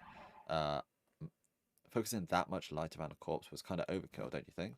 Well, it really wasn't like I'd been paying close attention to the actual crime scene, so I couldn't really jump to conclusions. In the picture, the demon girl wasn't standing in front of the crucified corpse. But when I opened my eyes wide and looked even closer, I noticed the silhouette in a dark spot on the left of the image. I've almost completely missed it. What, this? Or this? I don't know what that is. Due to the lowness of the image, the shadow the figure stood in blended perfectly into the surrounding scenery. You could easily miss it if you weren't paying close attention. Obviously, the image was fake, but what if the person who'd taken the photo had accidentally left themselves in it? If they had, it was possible that they'd forgotten to edit themselves out when they tampered with the image. Dude, that would be... What a clumsy mistake. It looked like they were wearing a sumo uniform. In that case, it had to be the demon girl. She had been wearing one at the time of the crime, after all. Yeah, he was also standing. If he's on about this part here, he was also standing there. So I wonder if it's the case that, like, the girl didn't exist and he did it without realizing. But when I took a closer look, I noticed that the figure's hair was actually pretty short, like his. The demon girl had long hair like you are. All right then, time for some cute computer magic. I needed the details here. I opened up some image processing software and dragged the image in. Then with a big gulp, I selected the levels option in the adjustment menu and brightened the once darkened corners of the image. Yep, that me alright. What? Nani the fuck? What the hell? What? I don't... That's... Pictured on the screen was unmistakably me. How was it me? It didn't even make any sense. I'd never even been there before September 29th. It was fake. It had to be fake. I couldn't find any bit of proof that it was, but it absolutely had to be. Nothing made sense otherwise. I mean, Shogun had sent the image on the 28th. The crucifixion murder case had occurred on the 29th. If the image was what had happened on the 29th, then that would mean it was a picture taken from the future. Dun dun dun. Do you have precognitive powers? Fuck you, there's no way I have powers. I kicked the plastic bottle at my feet and closed the paint program. Fucking paint. I checked the file's properties to see when it was made, and then I lost all words. The timestamp was the 28th, but that was the least of my worries now. In the comment section of the properties menu was a single inconspicuous sentence, a sentence my eyes couldn't look away from. What, these eyes are my eyes, or something? Whose eyes are those eyes? Dude, you can have comments in an image. So that's been like the creepy phrase that's been sort of following him the whole time. I slammed my hands on the keyboard before shoving it to the edge of my desk. I clutched my head.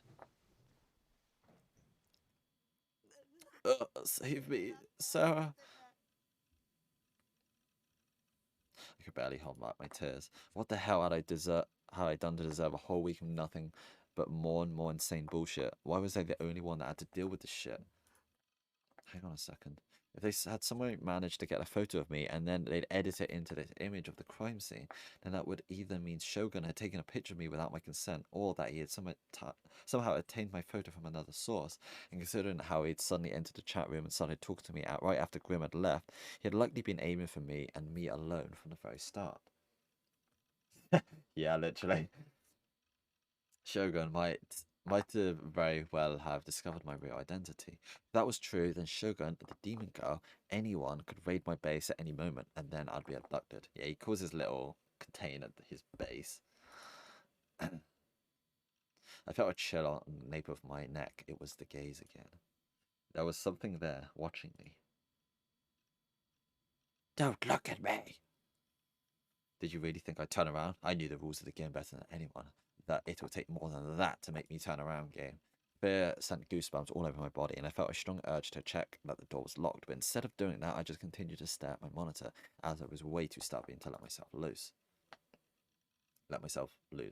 Unable to calm down, I opened up my default word processor and wrote down everything on my mind.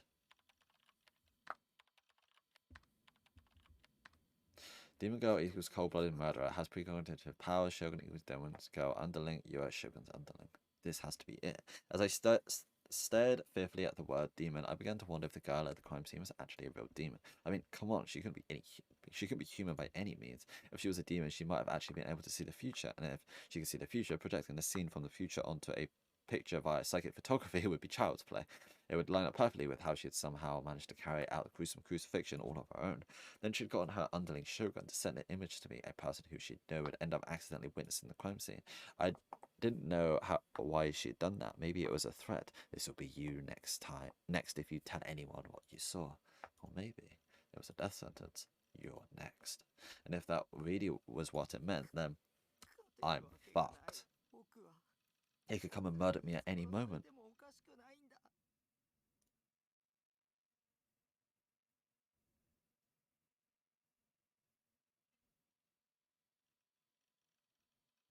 I thought I was supposed to be like the Evanescence album.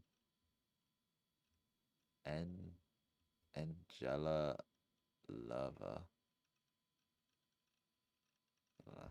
Oh, okay. So we're from the point of view of Hana. Kusunoki Yua faced the PC in her room. Her profile gravely serious. She swiftly read through the information displayed on the monitor. Before long, Yua let out a small sigh and released her hand from the mouse. Glanced at a piece of paper sitting within reach of her.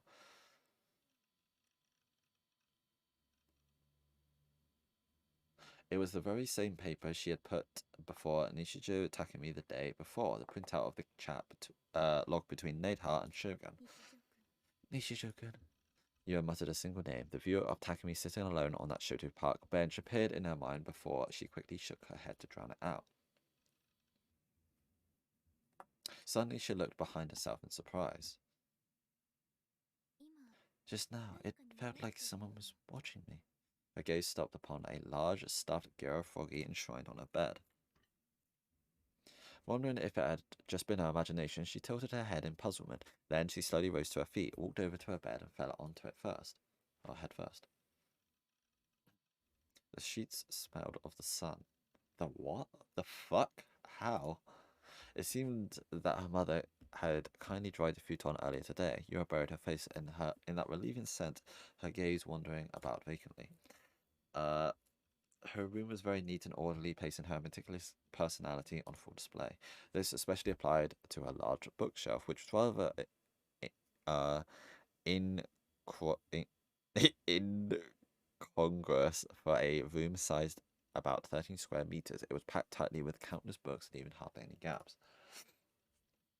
However, charmingly, the lower half consisted of nothing but complex academic books, computer-related books, and other similar material, contrasting greatly with the upper half, which was filled with shoujo manga and anime DVDs. With another sigh, Yua turned her body face up and stared at the ceiling. DID. Dissociative identity disorder. Is that right? Dissociative identity disorder. Boom! Now that a condition in which a single person has more than one personality. A personality is defined as a continuous pattern of engaging with one's environment while being aware of the environment and their ego. In other words, a human being's ego presents itself by recognizing the continuous passage of time, confirming that their actions and subsequently received information are consistent, and from there is themselves. A personality change in DID is sudden and can be triggered by psychological stress, social stress, as well as various other environmental factors. The disorder is characterized by many cases in which the different personalities do not retain the same memories. The age of onset is in early childhood, but it may have not always be clinically apparent. Is it easier for the disorder to become chronic should the patient have experienced some form of childhood abuse or psychological trauma? It was first referred to as multiple personality disorder in the DSM-3 Diagnostic and Statistical Manual of Mental Disorders, 3rd edition, published in 1980 by the American Psychiatric Association. And while the name may be commonplace, it has not been used since the DSM-4. Okay. Now we know. Learning with rock stars. From Wiki Pedophilia. Wait, what? Pedophilia, the Encyclopedia of Useless Knowledge. Wait, what the fuck is this? She muttered the name of the mental illness she had just been researching. An explanation relating to it was still displayed on her monitor. It must be so hard. Yua hugged the stuffed girl Foggy by her pillow tightly as she thought about attacking me. But however, her expression soon vanished, replacing only by the gritting of her teeth.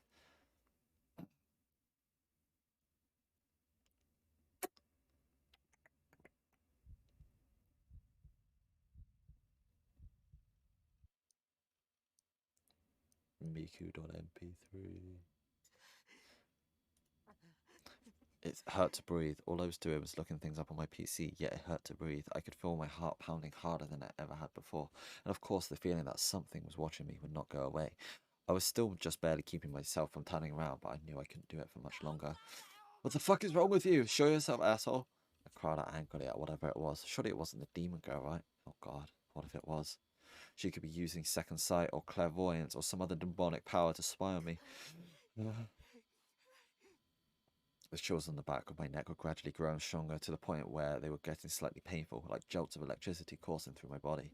I was covered from head to toe in sweat. The front of my t-shirt was completely soaked. God damn it! Oh. Unable to take it anymore, I whipped around in my chair as forcefully as I could, and yet, all I saw was my room in the same condition as always. I didn't see a single thing that shouldn't have been there. How are you not there? Who are you? With a yell that was closer to a shriek than anything, I burst off my chair and went to make sure the door was locked, and much to my relief, it was. I wiped away the sweat on my forehead with my sleeve. This game in this setting would have some sick jump scares. I don't think it does. Well, there's some like flashes of red and stuff with the text, but nothing like super spooky. That part sort of reminds me of if you ever played Welcome to the Game, there's some fucking horrible jump scares in that, and that's about like being on a PC and hacking and shit. Returning to my PC, I focused on the monitor once more. It was still displaying what I had been researching earlier, precognition.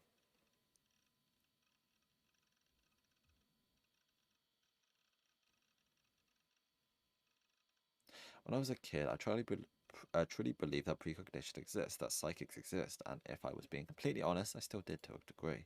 That was why my first thought had been that the image from Shogun and the demon girl was a precognitive photograph I thought, which only drove me to look into it all the more.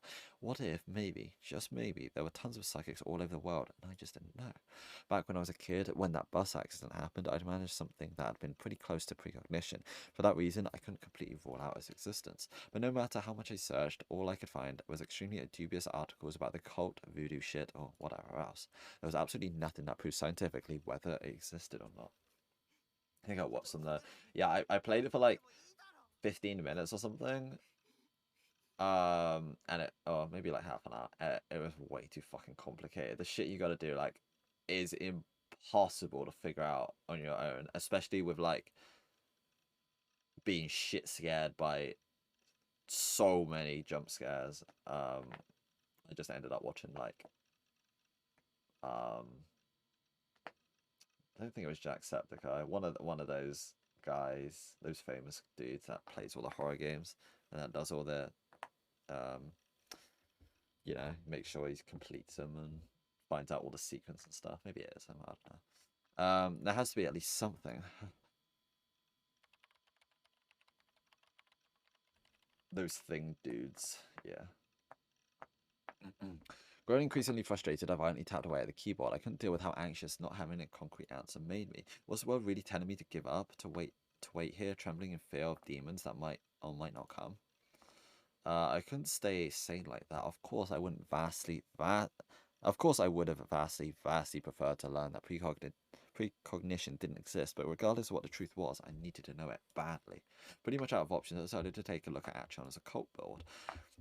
The place was typically home to nothing but total BS noise, lies and misinformation mainly, but it actually has some pretty mind-blowing and even useful information scattered on it sometimes.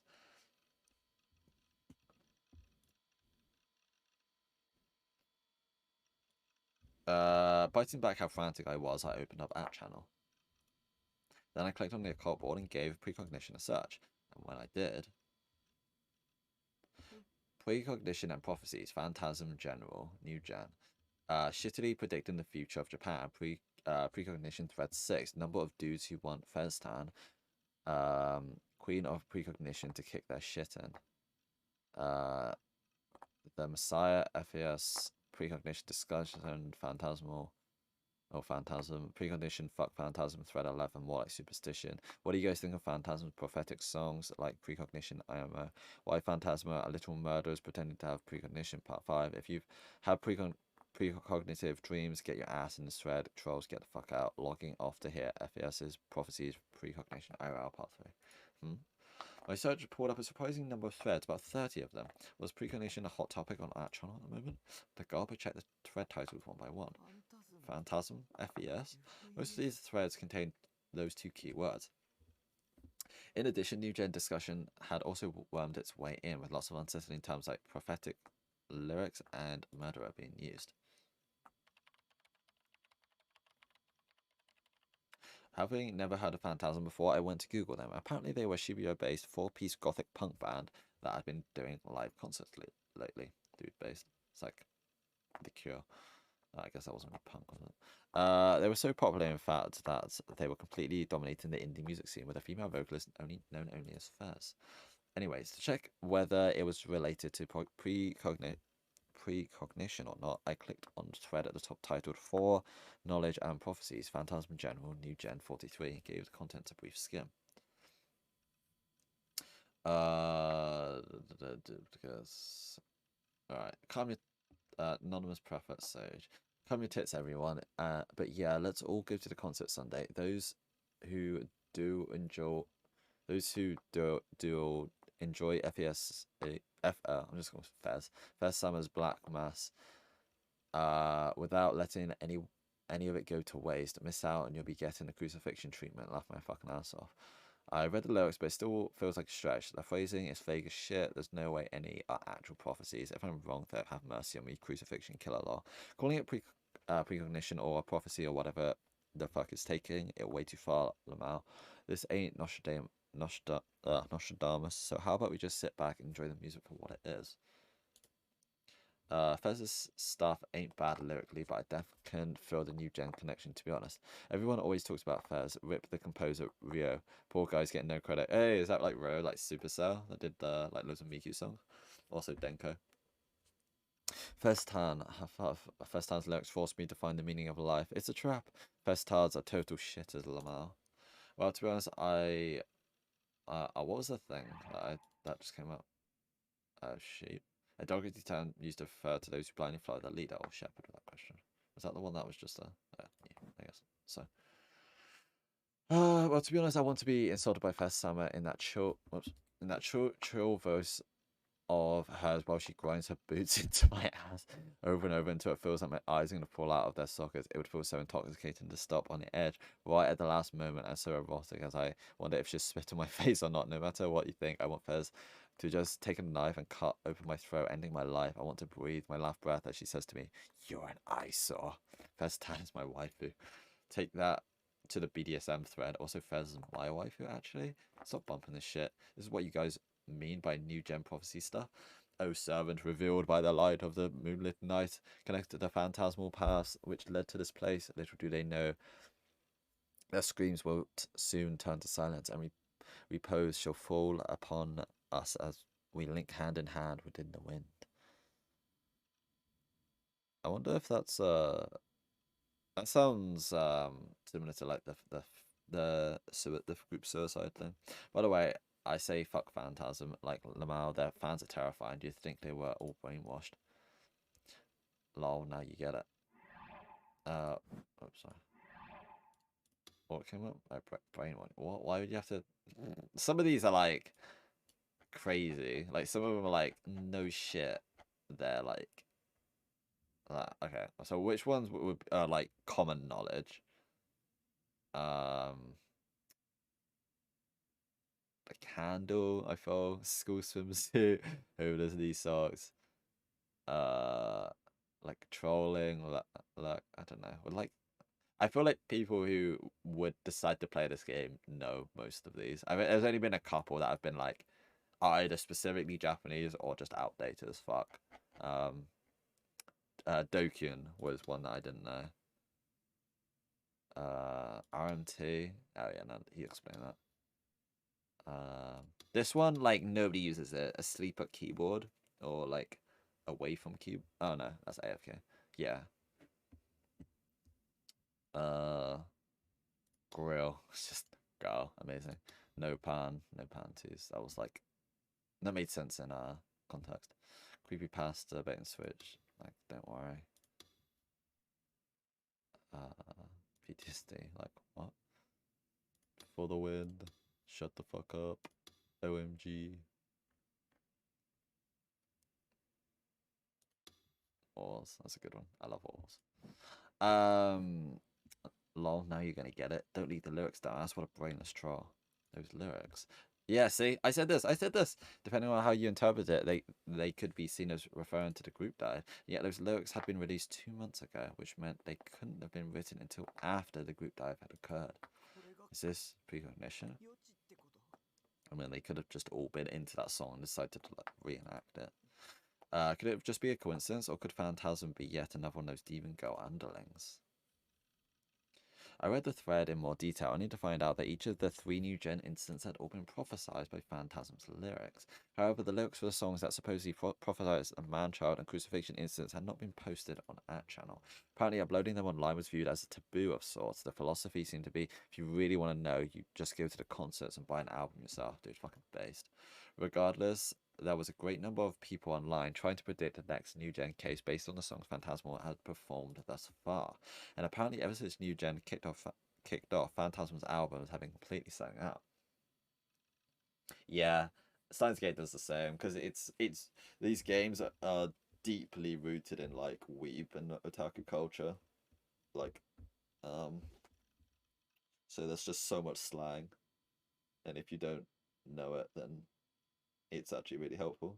I mean, like I said, a lot of them are pretty basic, just internet slang like lol and what the fuck and stuff, but quite a lot of them are, yeah, like very Japanese or very like weeb orientated. But I like that they explain like the ones that are real, like the DID and stuff like that you might not know exactly what it is, like the abbreviations and stuff. Apparently, ever since New Gen kicked off, Phantasm albums have been completely selling out. They had been so successful, in fact, that even the mainstream media had picked up on it. Gothic band boasting cult following rises among the youth of Shibuya. New stories like that were popping up all over the place. The one writing the lyrics was the head singer, Fez. Nobody knew her real name. What if Fez was actually the demon girl? If she was, it would explain how she managed to prophesize the incidents literal months before they occurred. The demon girl was the culprit after all. I tried doing an image search, but I couldn't find any good photos of her face. All the pictures were taken by phones during her concerts, and they were so blurry that I couldn't even begin to make out her face. If you're wondering, this was released in 2008, so obviously a bit before smartphones and stuff. So that's sort of the era that takes place. Shit. I wiped my sweat-drenched forehead with the hem of my shirt. I was frustrated. I was scared. I couldn't believe anything. I didn't even want to see anything. Several emotions swelled within me, suffocating me. My breathing hadn't even come close to stabilizing this entire time.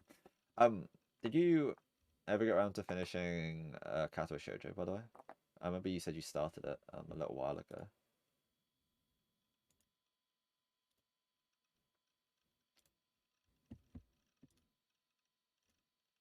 But even so, I knew one thing for certain. I needed to see Fez's face. With trembling fingers, I typed in Phantasm's name and clicked on their official website. Ooh, that's some occult shit. The site was mostly black, decorated only by text of a uniform, deep crimson colour. It was unrelenting in its simplicity, yet it felt so incredibly eerie and strange. There was barely anything on the site at all, just basic information on their concerts and discography. There wasn't even a single image. There was no profiles on the band members, not anything on their song lyrics. Well, if they were the culprit, they wouldn't want their face on the internet anyway. Talk about thorough. I took a look at their performance schedule and saw that they typically performed about every other week. Their next concert was the day after tomorrow. If I went to it, I'd be able to check whether Fez was a demon girl or not. But even if I did find out they were the one and the same, what would I even do? Report Fez to the police, cry and beg for her to leave me alone, bring a crucifix and attempt a mock exorcism? Yeah, none of those were going to happen. I was up against a demon. There was no way in hell an attack of freak like me could come out on top. Problem is, if I didn't, I'd die. She transformed my corpse into her newest art piece, and I'd been posted on the All Things New Gen site as another case. You haven't finished it? Ah, fair enough. How far did you get? I can't remember if you said, or I've forgotten if you did. Did you get to like a specific route, or are you still on like the main one? Fuck that. But if I didn't do something, I'd never find out what that picture of me that Shogun had really sent meant. And on the off chance that Fez wasn't connected to the demon girl, maybe I could ask her to help me fight against whoever the demon girl actually was. Yeah, that's gonna go well. Like, that's ever gonna happen. I never survived going to a concert. I've never been to one in my life. That sort of thing was infinitely beyond my comfort zone. Not to mention concert halls are cramped and dark and noisy and crowded, just like I can imagine in a place like that. Maybe what the hell. I was at my wit's end. I had no idea what to do. At the start of each specific route, of which there's just 4, all the main girls apart from Misha have a main route, and they all start. I think it's I want to say like after chapter 4 or something.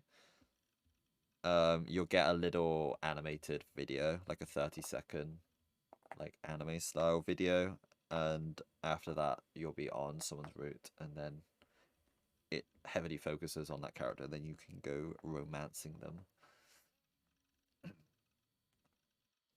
You ate on the roof with some girls. Yeah, that's on the main route. That happens a few times, and then it does happen in the individual routes as well. If you date like the certain ones that eat up on the roof, which is Emmy and Rin, I think. The chills on the back of my neck still hadn't gone away, and the painful prickling sensation suddenly turned into a burning one. I looked behind me yet again, but like always, nobody was there. Was there 5 routes? How many? There's six girls and 5 routes, I think. Or yeah, 5 main routes. Just stop, please. I closed my eyes tightly, focusing on nothing other than waiting for the gaze to disappear. I didn't want to go through this torment for the rest of my life. For all I knew, the gaze would straight up kill me someday. See, if you weren't watching the screen and you were just listening, every time I say gaze, it's just out of context. It's so fucking funny. Go, think, Takumi. I don't remember seeing a 30-second animation. You'd probably remember it. You probably haven't got there. I would say it's probably like the main route's probably like a good 10 hours, I want to say. Like maybe 8-9 hours. It depends how quick you read there. What can I do? Think. But if you don't feel like you're spending significant time with like a certain character and it's like there's no lovey-dovey vibes, and you probably haven't got there yet. Yeah, I'm just lost. Yeah. Are you like looking over like, what? He's running away from gays that are gonna kill him. Hiding in the shadow of a telephone pole, I looked at the gigantus concert hall from afar. After agonizing over it all day yesterday, I somehow managed to nut up and did what needed to be done. Managed to nut up. What the fuck? So here I was, gigantus. It was located on a narrow street in Shibuya beneath the elevated railroad tracks. It has a very distinct red brick exterior. Shout out to the obscure Yu-Gi-Oh card Gigantus from like 2004. The exterior was lit up too, giving off an old-fashioned, austere vibe that made it feel as if I had been transported back in time to the 50s or something. To think that a spot like this was in Shibuya of all places, I just had no idea it existed until yesterday. It was only about 5 minutes from the station on foot, yet there weren't very many people at all. Every once in a while, a train would pass over the elevated tracks with a tremendous roar, and the telephone pole I was hiding behind would tremble slightly, but that was about it. Just a moment ago, there had been a bunch of what appeared to be Phantasm fans in front of Gigantus. Some of them were wearing outfits so out there, I had almost mistaken them for cosplayers. However, what surprised me the most was that there honestly weren't that many of them. Despite being such a huge topic online, there must have been no more than 100 people there. Regardless, they were all inside the building now. The concert had already begun, but since none of the audio managed to bleed outside, it certainly didn't feel like it. My heart palpitations had gone away after I'd fallen asleep yesterday, but they'd come back with a vengeance the second I'd arrived in front of the venue. It had been so hard to breathe, I almost thought I was dealing with some kind of heart failure. But really, I knew exactly why it was so bad. This place was filled with a thick, impenetrable darkness. The demon girl and her underlings could be lurking around at any corner. Knowing that, I'd been on the lookout for anyone that might attack me ever since I got here. The sheer anxiety and paranoia was comparable to what it felt like going through the Wan's volcano dungeon in Iso. Mobs in the Wan's volcano dungeon were OP as hell, and it was surrounded by the kind of lava that insta-killed you if you so much clipped it with your pinky toe. That shit couldn't have been play tested. The amount of times I died there, holy hell! I wiped the sweat off my forehead with a hand towel, and you just have a hand towel with you and gulp down a gob of saliva. Oh, lovely. Well, as I did, the door at the top of the stairs opened, and the furious beating of drums reverberated from inside Gigantus for a few seconds. A single guy exited from the door. He jogged nimbly down the stairs and then ran towards me. That's him. So this guy is like the only guy that talks to you at school. I wouldn't really call him a friend, but he teased you for like waiting for the nerdy girl after school. And he like sleeps with all the girls in class, so he's like a slut. Sup, Taku? Be waiting long. I had invited Misumi-kun. Never mind. He invited him. Misumi-kun to go to the venue with me, as I didn't know his phone number. I'd been forced to go to school today just to ask him to go. If he hadn't come with me, I probably wouldn't have even made it this far. And even if I'd somehow forced myself to go in the building alone, if the demon girl was there, it would be a certified game over. So I had Misumi-kun operate as a scout. I did feel bad about throwing him into the line of fire, so I obviously hadn't told him about that part. The only people I could rely on him were him and Nanami. Nanami is his little sister that he doesn't really like. So I picked the less annoying of the two, Misumi-kun. Although we did, I said about there's you haven't seen it yet, but there's the good delusions and bad delusions. And you got to do certain stuff to get certain endings and stuff. But for the first playthrough, you can just do whatever. And it said just to mess about and experiment with them. So Nanami came to visit, visit your base one day, and she was like knocking on the thing for ages. And she came in like, oh my god, it's such a mess, and like mum told me to come check up on you and shit like that. And I clicked the good delusion, which was a mistake. And he had like a sexual fantasy with his sister, and it was very close to TOS. Her shirt was sort of unbuttoned, and like she was like leaning over, like, and I was like, oh god, back out, back out, back out. So yeah. I even covered his ticket cost, so in a sense, you could say I hired him for 1,000 yen. Right, here's your CD. I grabbed one for myself too. Misumi handed me a Phantasm album. They were being sold for outrageous premium in online auctions, but I'd heard on Action that they were also available at the concert, so I asked Misumi-kun to buy one for me. And now that I had one, I'd achieved half the goals I'd set out for myself. As for the remaining half, honestly, though, they're way better than I thought they'd be. Phantasm, I mean. Misumi-kun had been acting pretty excited ever since he exited the venue. Never really listened to him before, because, you know me, I'm no sheep. Besides, I figured they were overhyped, but just a little bit I heard was enough to make me a real fan. The other thing I asked Misumi-kun to do was report anything in particular that stood out from the band members. I thought he was going to go in and, like, look at her or something. Almost banned? Yeah, I had like an alt tab ready. Because it was pretty sus. But, because, as you probably saw me say in the Discord like last month or whatever, this is like I was waiting for an overhaul patch because the translation is absolutely horrible, like the official translation. So this is like a fan translated one, but it's been like flawless so far. And it re-added some content like music videos and content that was censored because of the Steam version, and I'm pretty sure it was just like violent stuff. But I was a little scared, like, oh god, did I install an R18 patch and then streamed it? Like, Dude, community for like weeb games and visual novels is like next level. These guys are insane. Like they just anything that's been like patched out, they're like they just have a website and it's like, yeah, dude, just like put all the porn back in. It's great. I knew they would all come out on stage once the concert started, so all I wanted him to do was a quick scan and head back to me right after. Yet, despite my very specific instructions, he hadn't come back for a full 5 minutes after the show started. It was probably because he'd listened to the entirety of the first song. Dude, the singer, fine ass woman right there. You've got some good taste, my man. I sighed internally, thinking with the wrong head like usual. Why was I even surprised? So much for I'm no sheep. What she look like? Oh right, the report. I dig this, by the way. It kind of feels like I'm a detective or some shit, you know? Misumikin grinned to himself, and I pressed him again to tell me about Fez's appearance. Well, for starters, she had short hair. Huh? And just like that, there was already a huge discrepancy. Did that mean Fez wasn't the demon girl? No, wait, I couldn't let myself jump to conclusions here. She could have just cut her hair, she could have used hair extensions, or she could have changed it in some other way. It wouldn't surprise me if she had been in disguise when I'd seen her at the crime scene. She had the hardest bod, real hourglass type shit, and she was tall too. Might even be the same height as me. She's tall? And the same height as you.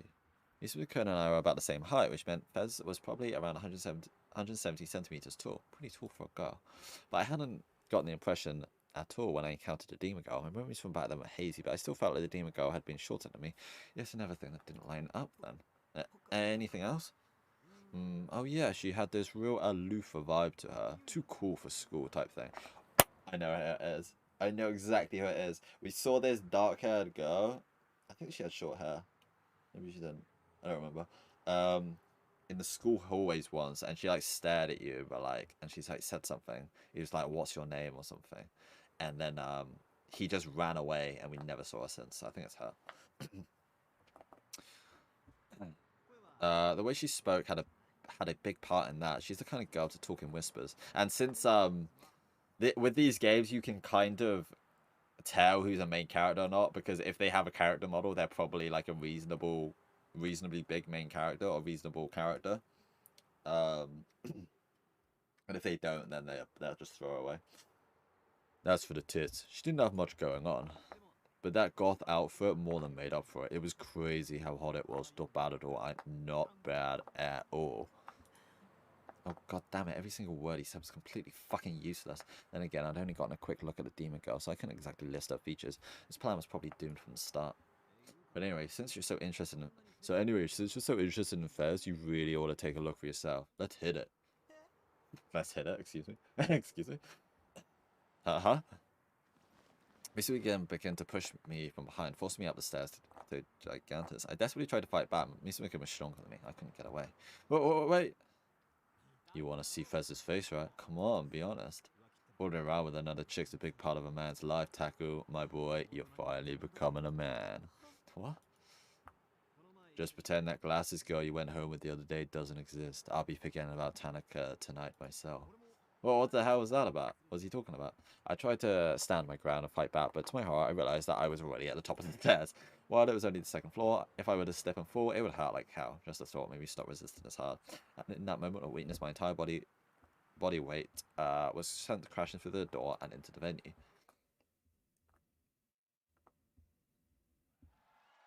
Oh my god. The second I hit the inside, an explosion of sound blasted my eardrums. I never experienced something so loud before. Even the pit of my stomach was being forcibly shaken by the vibrations. It was so intense, it felt as if my entire body was being crushed into pieces. There was no seats in the venue. Everyone was standing up to watch. It's like a mosh pit.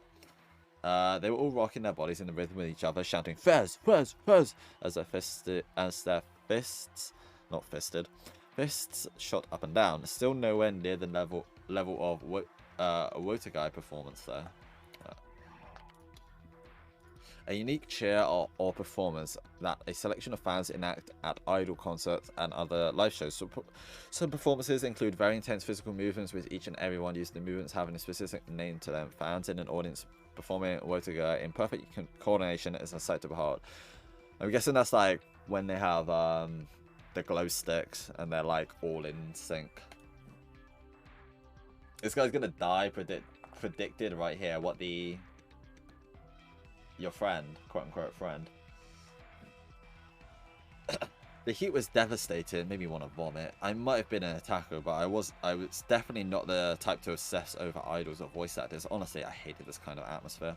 I could tell I stuck out like a sore thumb, but thankfully nobody's paying any attention to me. The friend, yeah. Yeah, maybe. There were so many people in front of me, I could barely see the stage at the far end of the room. Just the blinding stage lights and the faint figures of 4 people standing under them. And as I was getting overwhelmed by everything happening around me, Mr. McKinn handed me a plastic cup of soda, which is probably drugged. Seems like Mr. McKinn had paid for my ticket too. I'd have to make sure to pay him back later. Before I knew it, the song was over. The audience clapped and cheered. Then, having seemingly calmed down a little, everyone brought down their fists. Thanks to that, the road to the stage finally opened up, and I was able to see it clearly. I got a good look at the short-haired girl standing in the middle of the stage. She was definitely not the demon girl.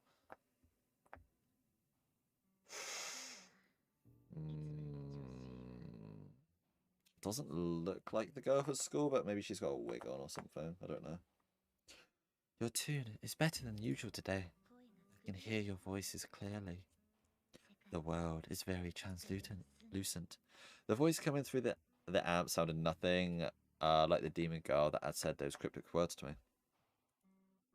Music was right. Fez definitely had an aloof vibe to her. Despite her short hair, she didn't feel boyish. She gave off this mysterious aura mixed with a mix of charm, allure, and a hint of distance. And to top it all off, the silver accessories she was wearing all glittered fantastically as they reflected the lights. It felt like I was starting to understand why there were so many threads about her on our channel. In this kind of concert, I'd always thought that the band members would be more energetic, but Fez seemed incredibly indifferent during the intermission. She was pretty much the exact opposite of the excited audience. Maybe that was just the type of person she was. But it seemed like the audience wasn't surprised by that. They just stayed silent during the break, listening closely to Fez's words.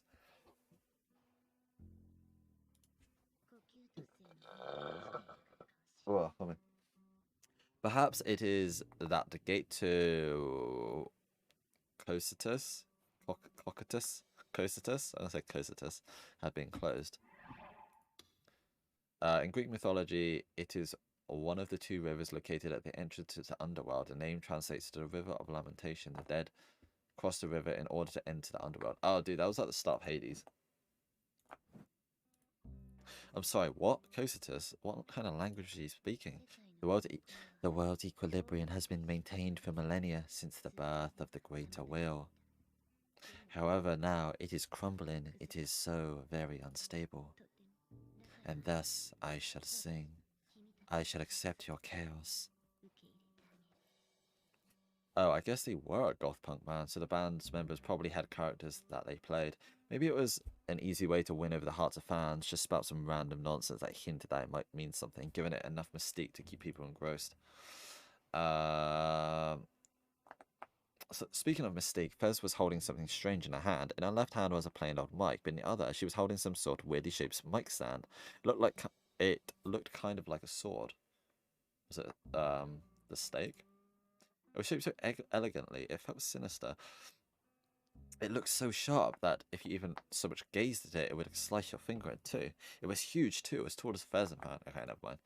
There was also lines of glass embedded into it, which glowed with an ominous blue light. I couldn't tell if it was really a sword or not, but either way, it wasn't half bad as a character accessory. No complaint to that. I was strangely captivated by it. Then, using only her right arm, Fez casually lifted the huge mic stand. And with an underhand grip, she swung it sideways. The blue light from the glass drew a wide arc with its afterglow. What the hell? That was so dangerous. What if it hit someone in the crowd? That wasn't a mic stand. Could it be a sword? And every night she would use it to cut the throat of some poor audience member, harvesting blood to offer to the demon girl or something. So was this concert actually some sort of black mass organized by a bunch of witches? Whoops. A fierce chill ran down my spine just thinking about it. Goosebumps covered my entire body. I love how that crowd has suddenly stopped. I should really get out of here ASAP, but the moment I thought that, Fez let out a gentle whisper. Up next, our third song of the night is The Necklace of Vajrayana. The crowd let out a huge cry of joy upon hearing that.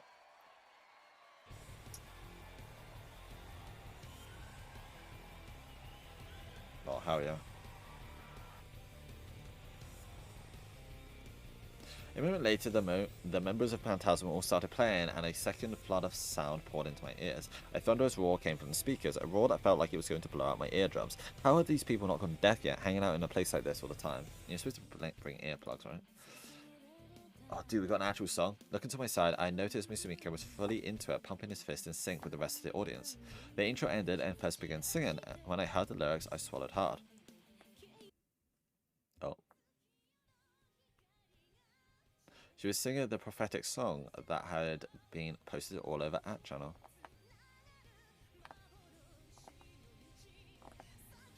I've seen this band before on a Osu background, but like, I don't think it was a Chaos Head song.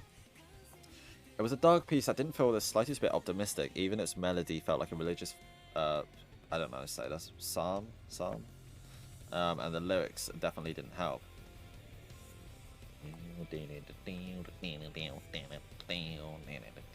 Everyone was getting riled up at first, but as the song went on, the excitement dropped further and further, and by the end, everyone just stood there, not saying a word. And that was because everyone was fully lost in the sound. Some of them just stared at Fez, completely entranced. And there was definitely something about Fez's singing voice that captivated people. Even as I battled fear and nausea in the middle of the crowd, I found myself listening very closely to her song, not wanting to miss it.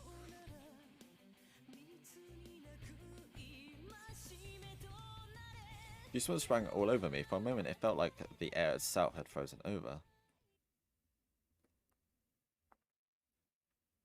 Still don't think your friend's gonna die? The song ended. Fez was looking down at the stage, swaying her body from side to side as she soaked in the last echoes of the music. I'm probably gonna wind it down soon. My throat's getting dry and I need to put food on. And I'm getting tired. And then she suddenly looked back up, and without even gazing around for a second, she instantly... Oh, if you're still in chat, struggle, what should we do?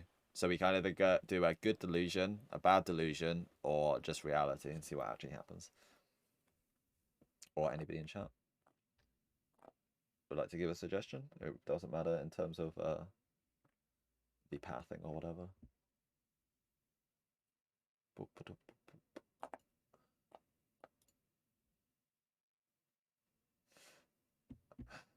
boy.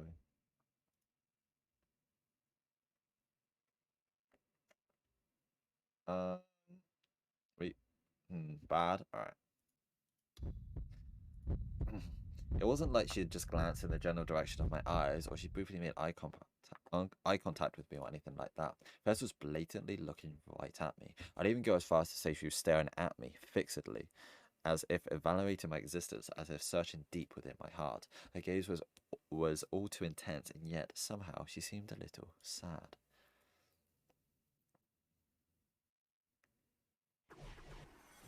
This is just because you want your prediction of him dying, right? Before I knew it, I was slowly walking on a rooftop all alone. The wind was extremely strong, blowing raindrops into me from the side. What was strange, though, was that I didn't feel cold. I remember this place. It felt like I had been there many times before. Oh, I knew where it was now. This dreary scenery surrounded by a fence. It was a school rooftop. I took a look around me. But the rain had made everything feel hazy. Everything so hazy. I couldn't make out anything. I don't know how I did that. It was surreal. It felt like the world itself had become blurred. No, she wasn't the girl from before. I think she had brown hair. Beyond the haze, on the other side of the fence, was Fez. She was standing there facing me, and she was soaking wet. This is gonna be suicide, isn't it? She was looking straight at me, just like at the concert, and in her right arm, just like before, she was gripping that sword-like mic stand tightly. The wind blowing from below sent Fez's soaked hair fluttering furiously in the air. If she even slightly lost her balance, she would definitely fall. Even at this height, that would be a death sentence. Just looking at her made me stop dead in my tracks. And yet, despite where she was, Fez stood tall, without the slightest hint of fear in her eyes. On the verge of tears, Fez gently extended her left hand towards me. Let's jump off together. It was almost as if she was asking me to go with her, trying to seduce me. I couldn't give any response. I had no idea what to do. Fez said nothing back to me either. She just spread her arms out wide, taking on a pose as if she'd been crucified. Suddenly, the rain and the wind stopped. I tried to say something, but I couldn't make a sound. Nothing would come out of my mouth.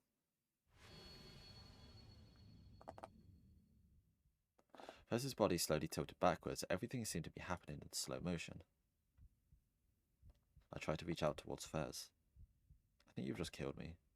But my own movements were in slow motion too, so I could only look on in frustration as my arms slowly extended out in front of me. Fez was already closing her eyes, and not long after, her figure disappeared from my line of sight. Oh.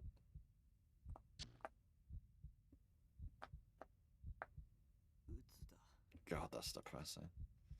Yep, you just killed her. Good job! My character dies. I don't think anything matters. It said it on. I'm looking up a guide because I want to get like the true ending and stuff. And these games are like ridiculously complicated to try and figure out. But it said the first walkthrough is already like set in stone, and it doesn't matter what you do.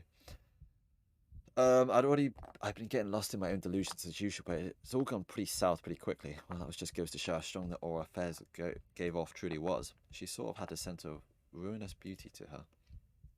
That said, I didn't have the slightest fucking clue what ruinous beauty was supposed to mean, though. Lol. Okay, soz, lamau. In the end, I got sick from the size of the crowd at the concert, so I had to rush to leave the venue. As a result, I barely watched any of the performers at all, and honestly, I never wanted to go again. Well then, guess I'd log on to ESO or something. That ought to rid me of this depression.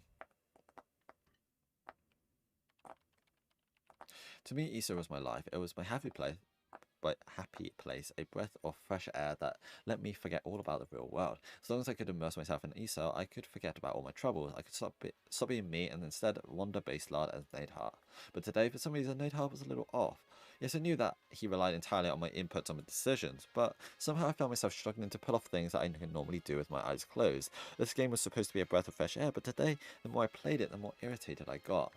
Oh, he's becoming a rage gamer. What the fuck, dude? I'm gonna fucking delete you, I swear to God. I knew it was all my fault, but I still took my anger out on Neidhart. Yeah, God damn it, I'm so fucking pissed off. Gamer rage! I yanked at my hair and kicked the bare steel wall. Ouch. Having let out all my anger, I took a deep breath and sat back down on my chair.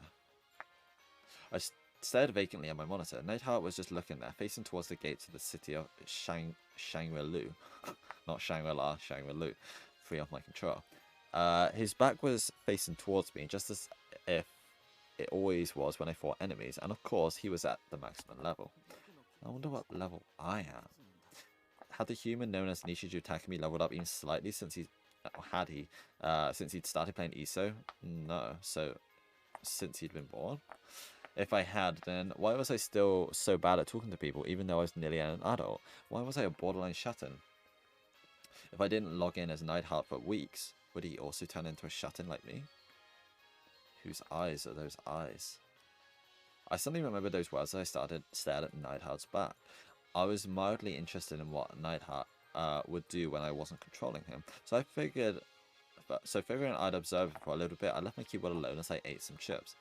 Really? He's played this game like non-stop and he doesn't know what the idle animation is? No, Neidhart had his own ego. And surely he'd walked right into the city of Shangri-Lu, wind blowing against his shoulders, right? He was the hero everyone worshipped, after all.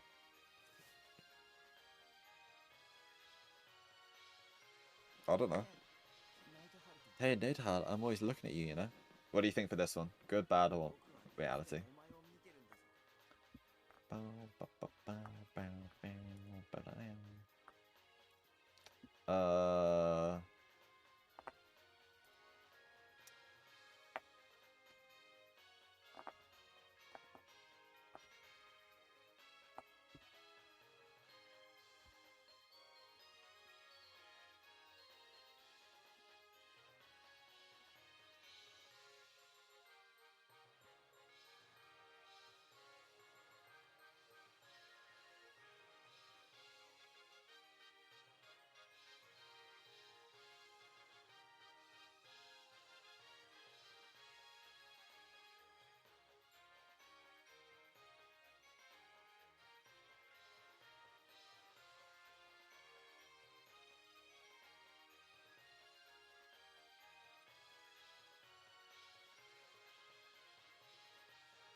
good base your paper. We can do good. I don't mind. As long as he's not gonna have a. He's not gonna jerk off to his WoW character or something.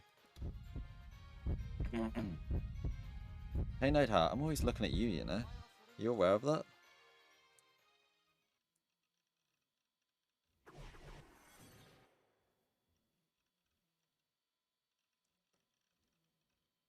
And then...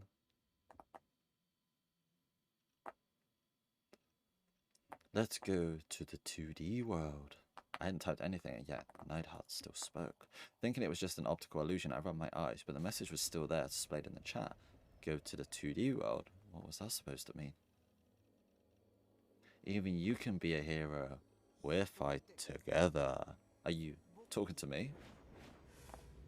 You're not into 3D, right? You couldn't care less about it. Well, yeah, but... Nightheart was speaking to me. The player controlling him. What the fuck? He didn't... Did he have a will of his own after all? Place your hand on the monitor. When you do, you'll be able to enter Baselard as Nishibi Takumi. The password is... Whose eyes are those eyes? But I refuse. If I get the opportunity to go into the 2 world, I'm for sheer picking an arrogate. My man's based. Baselard is all yours, Nightheart. After replying, I used force shutdown to turn off my computer.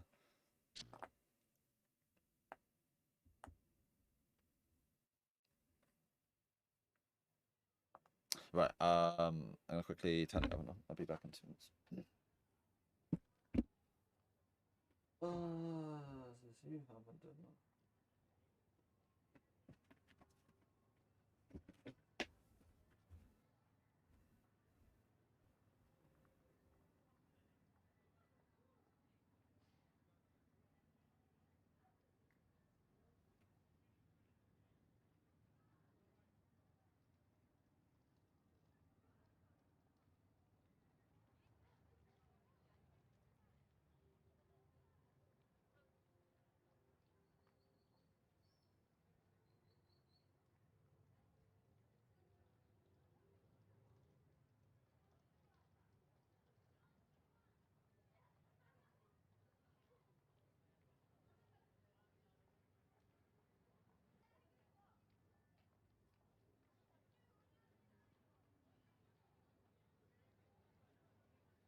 Second...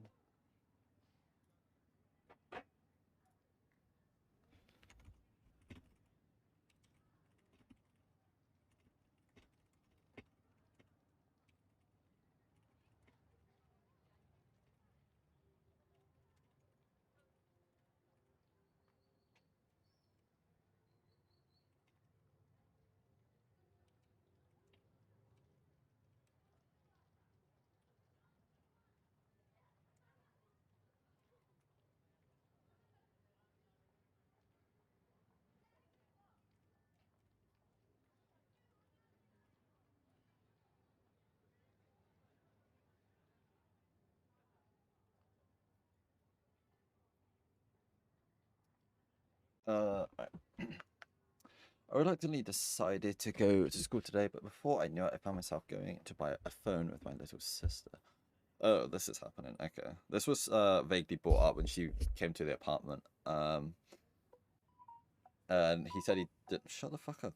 He said he didn't have any need for it, but then... Oh my god, shut the fuck up. But I guess he's changed his mind. I'm sure you don't understand what I'm saying, but I don't really understand it either. I thought I was going insane. Is this like a meme or something? I'll tell you what happened, but fine, no, I'm sure you won't.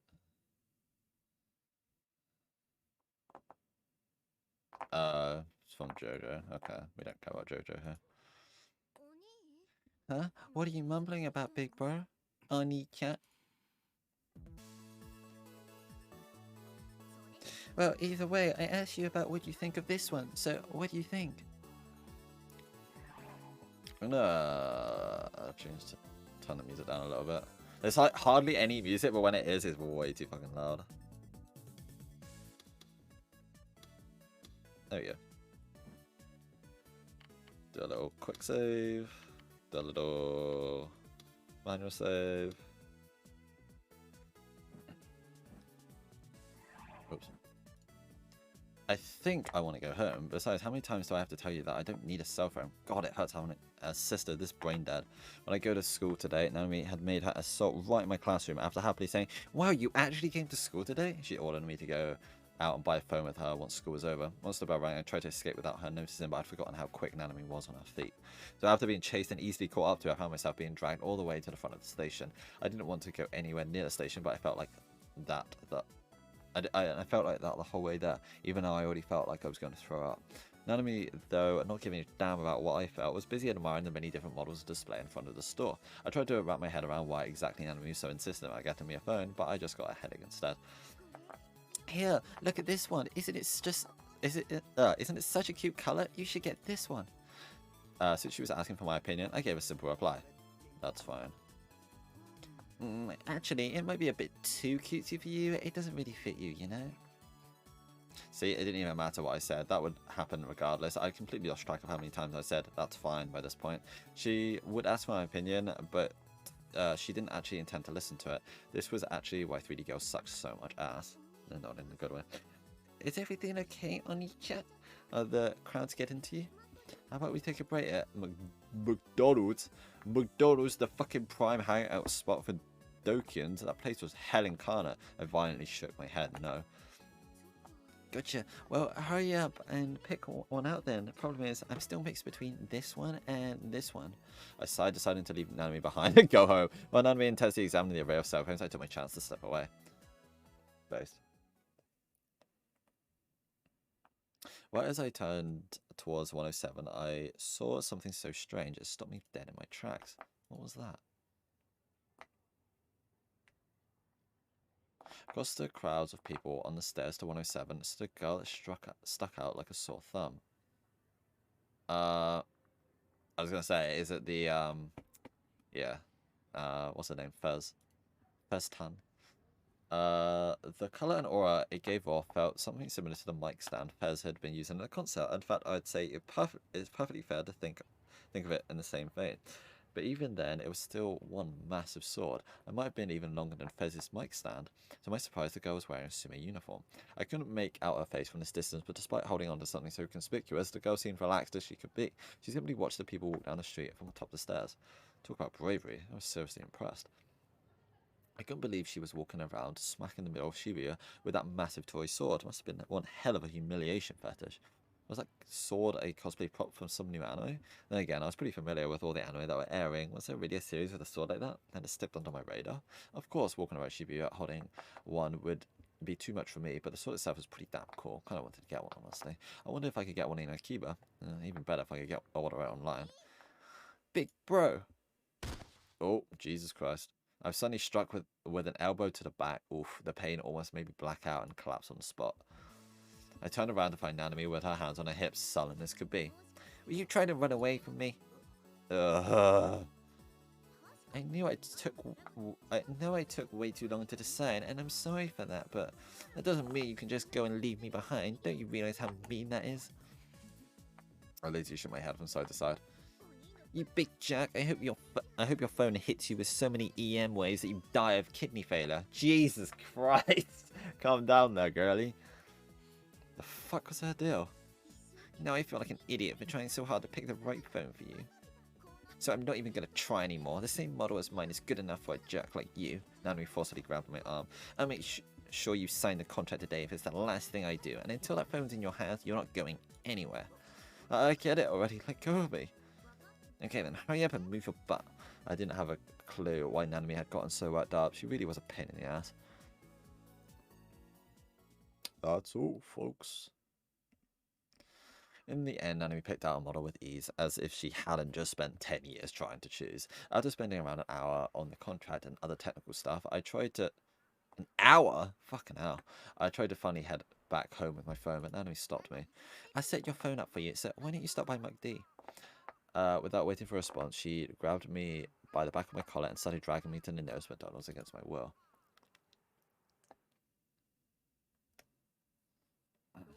Knowing you'll just chuck your phone into a random corner of your room without even bothering to turn it on. So I'll make things nice and easy for you. God damn it, how much longer was she planning to hold me hostage? Out of all the places she could have chose to do it in, why McDonald's? The inside of Shibuya McDonald's was an embodiment of chaos. There were shitloads of people and none of them ever shut the hell up. The sheer amount of Dokuns was off the charts. At the table right next to us sat 3 Dokun tier mothers with dyed brown hair and tried to make things even better. They bring their kids with them. They just left their children. 3 little crotch goblins. What the fuck? With red highlights to be specific, to run around the restaurant squealing their heads off, and instead of controlling them, they just kept on chatting away. At a different table was yet another group of Dokuns, this time made up of 4 high school guys, all laughing like obnoxious pricks. Next, 2 high school girls, complete with baggy socks and dyed brown hair, sat opposite to each other, hyper-focused on their phones. They didn't even bother talking. Hey, that do be the future, though. Besides, there was a snoring mid-weight businessman slumped down on his table, making it pretty obvious that he was skipping out on work, based. But what really made me double take was this table close by with a group of 5 elementary schoolers. Some boys, some girls. They all sat there with their little school bags on the floor, happily chatting it up with each other as their legs swung back and forth underneath the table. So considering that it was co-ed, was it a mixer? Well, what it was, wasn't it? Weren't they elementary schoolers? Well, regardless, the point is that as far as that I could see, there were groups of people that I wouldn't touch with a 10-foot pole. Now we had no problem at all relaxing in a place like this. Me, on the other hand, just setting foot on here was only served to make my headache and nausea 1,000 times worse. Wait, why the hell did I have to play along with my sister and stay here in the first place? Hey, what you gonna do? What gonna do for your ringtone? Got anything in mind? Without even looking in my direction, Nanami played around with my phone as she prodded at me for an answer. Pick an anime song. Overruled. This is exactly why everyone calls you a nerd, big bro. You're the one asking me what I prefer. Come on, it's my phone, so at least let me pick what I want. Oh, I know. How about we use the new Omura Carrera song? It's one of my jams. It's so good. Yeah, no, that's overruled. Yeah, I guess you're right. You're not really in an Omura Carrera kind of guy anyway. After showing how little she actually cared about what I thought, Nanami took a bite off one of her french fries. I should probably mention that this bitch asked for a fish sandwich combo before dinner, one that I had to pay for. I, meanwhile, was feeling so garbage that my appetite was long gone. Piece of shit sister spoiling her appetite and mine. Fucking bullshit. Oh yeah, aside from that, for whatever reason, Nanami placed her bag on her lap and started digging through its contents. Where'd I put it? Oh, here it is. Then she proudly took out a Gyro Froggy. Let's fucking go. A defective Gyro Froggy? What's defective about it? It's not defective. It's the goggling Gyro Froggy that came out last week. The what?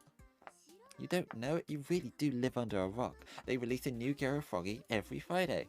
They made 12 different ones so far. Yeah, it's Gyro Froggy Friday. Seriously, was there even really enough demand for weekly releases?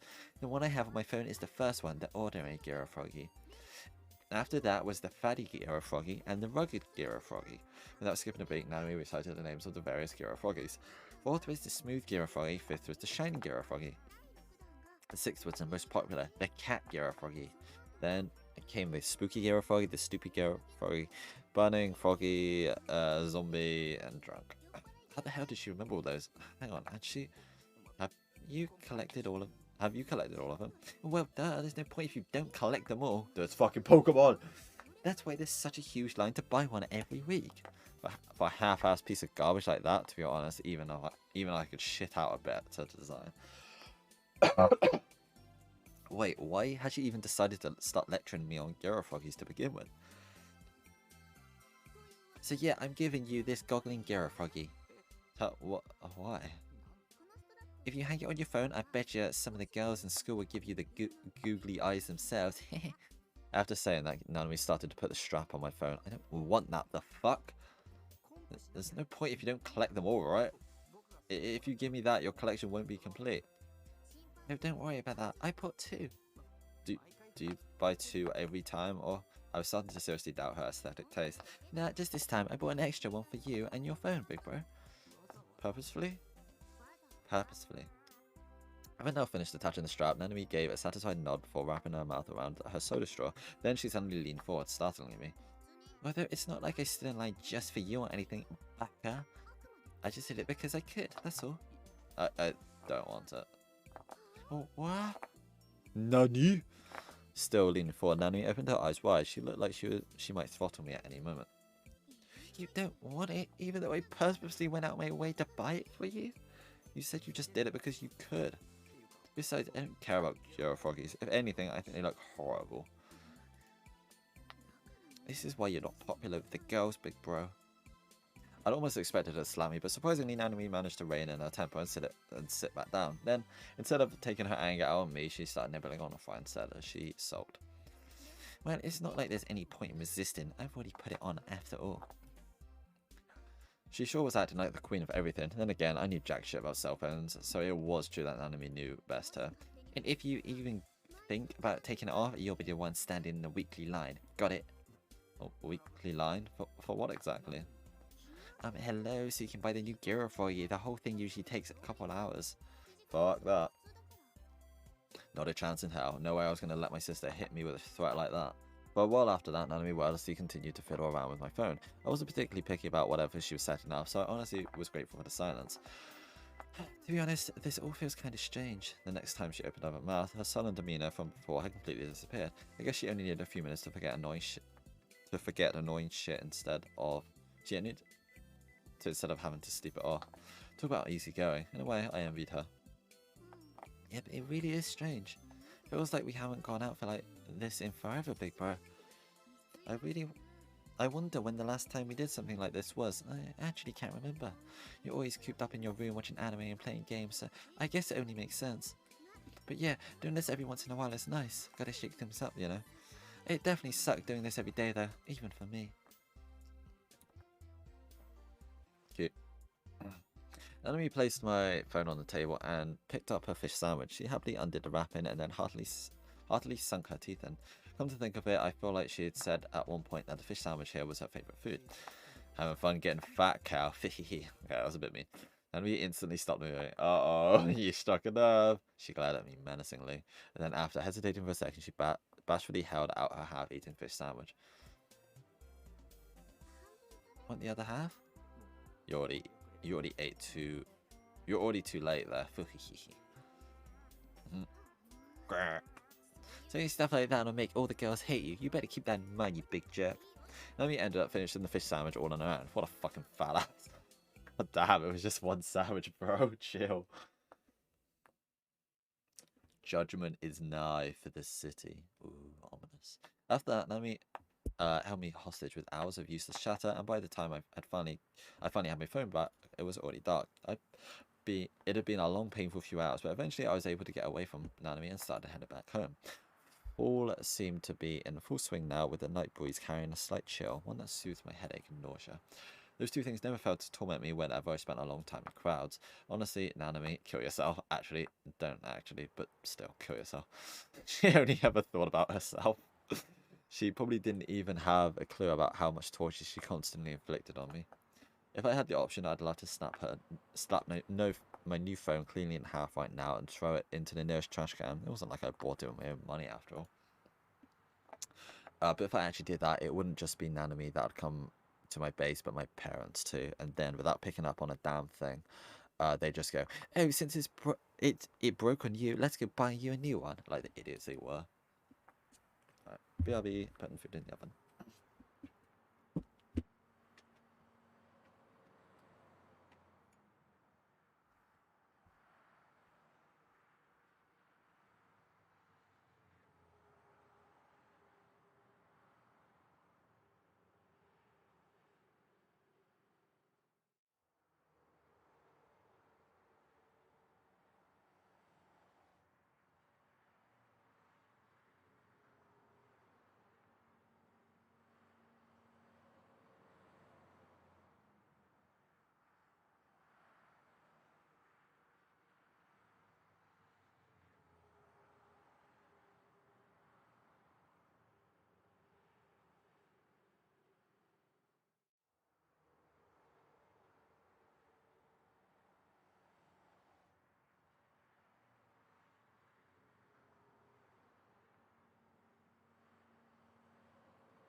Right, I have about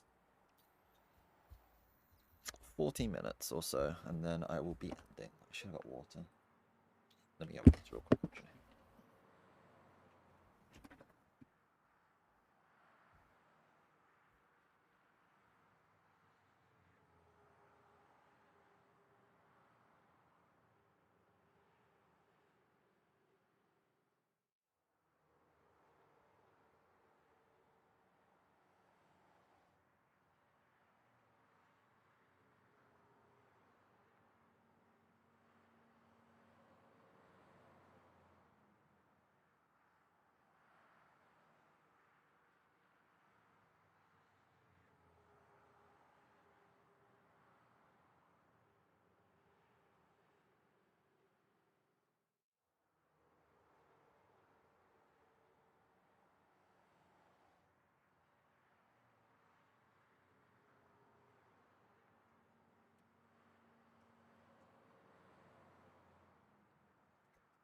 Oh, my controller.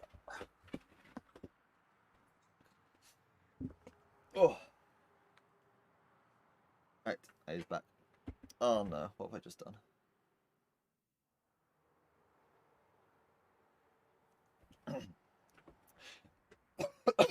I needed to get home and quickly. I could hear another night of Iso calling my name. Hello? Uh-oh. Oh, what the fuck? Okay. Don't know what's going on here.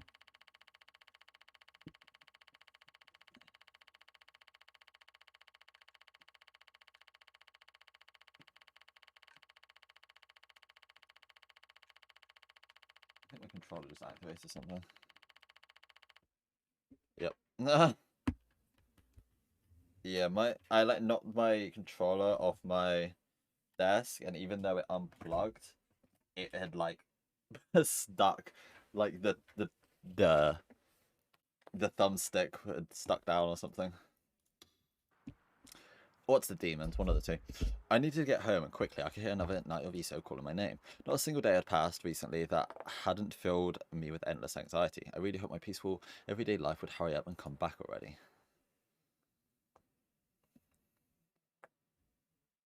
On that night, another grotesque case occurred. The fourth and new gen case. Like always, Grim laid out the details to me when I was playing Issa. Oh shit, another one. Right, who's it about? Who do you think it involves? It's either the singer chick, Fez, or it's got to be someone we know. I don't know. That's the only one that really screams that it might be. I don't know. Sub Grim. A bit later than usual today, eh? Whose eyes are those eyes? I couldn't believe my eyes. Why did Grim know that phrase? I was completely taken aback. My fingers trembled on the keyboard.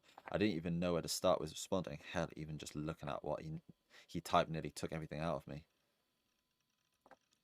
The fourth new gen case happened with the smiley face. Been following the shitstorm this whole time. Things be really heating up in Shibuya. This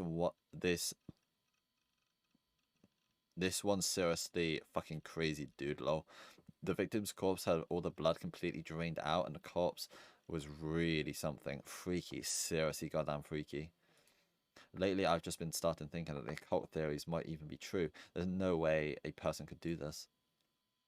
I bit my lip as I watched the messages flow. My imagination came very close to forming an image, but I was just barely able to keep that delusion at bay. I took a gulp of cola from the bottle to calm myself somewhat. Damn that Grim. He had to be ambushing me like this on purpose. Eh? Eh? No reaction? Denko. How do you know so much about it? You're talking almost like you were there. Well, something like that. Yeah, I mean, this Grim guy's got to be someone like we actually know. Also, I guess you're still not interested in this stuff, Neidhart, New Gen, and all that jazz. Not enough to follow it. Too busy grinding Issa. Mate, he's always just standing still. Never change, oh lightning fast Neidhart, a true video game addict that puts the rest of us to shame. I was reading that, motherfucker. That's why we love you. That's why we admire you. I didn't really want to talk about New Gen, so I somehow managed to fool Grim into bringing the topic to an end. By the way, take a look at this. Auctions.taboo. What do you think? I'm sensing some serious bait. Last time he'd done this, he acted like it was some gory shit, only for it to be some random dumbass meme. This time could very be well the opposite. Huh? You seriously don't know about it? Auctions. Archive. About what? About what? Are you actually a wrong-sider, Neidhart? What is a wrong-sider? Fuck off. Fine, what is it? What if I said it's related to your precious Ceratan? For real? Then I had to look. As far as I could tell, the URL looked like it linked to some auction page, so it probably wouldn't crash my browser or hit me with anything mentally scarring. Maybe it's a figure that he's trying to buy. Slightly excited, I opened the link. Oh, it's this. Taboo auctions. Oh my god, I love how it's in the Yahoo font. That's fucking brilliant.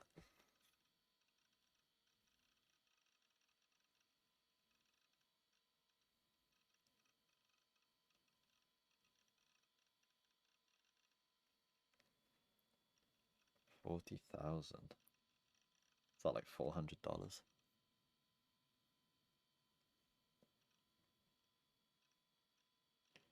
Auctions, women's sports. Huh? Type B blood in short supply? Felt like I've seen that title somewhere before. Might have been deja vu again. Anyways, more importantly, where'd that fat-worthy Ceratan pick? I spun my mouse wheel and scrolled down the page. Oh. That wasn't fat proof or whatever. Oh boy. Wait, what is it related to Ceratan? I could tell at a glance at the image that came off my monitor was obviously gore. I averted my gaze to my left monitor in a panic, then quickly closed the browser. The gore had only been on my screen for less than 3 seconds, and that time I spent actually looking at it was less than that, but even so. It's a picture of the corpse from the 4th New Gen case. From before the mass media started reporting on it, it's been sold on an auction like it's totally normal. It's like they're putting a price on the victim's tragic state. The tragic state itself. So basically the seller is 100% the New Gen culprit. Isn't that insane? The seller name is Vamp Buyer. Well, actually, it's probs just some throwaway even.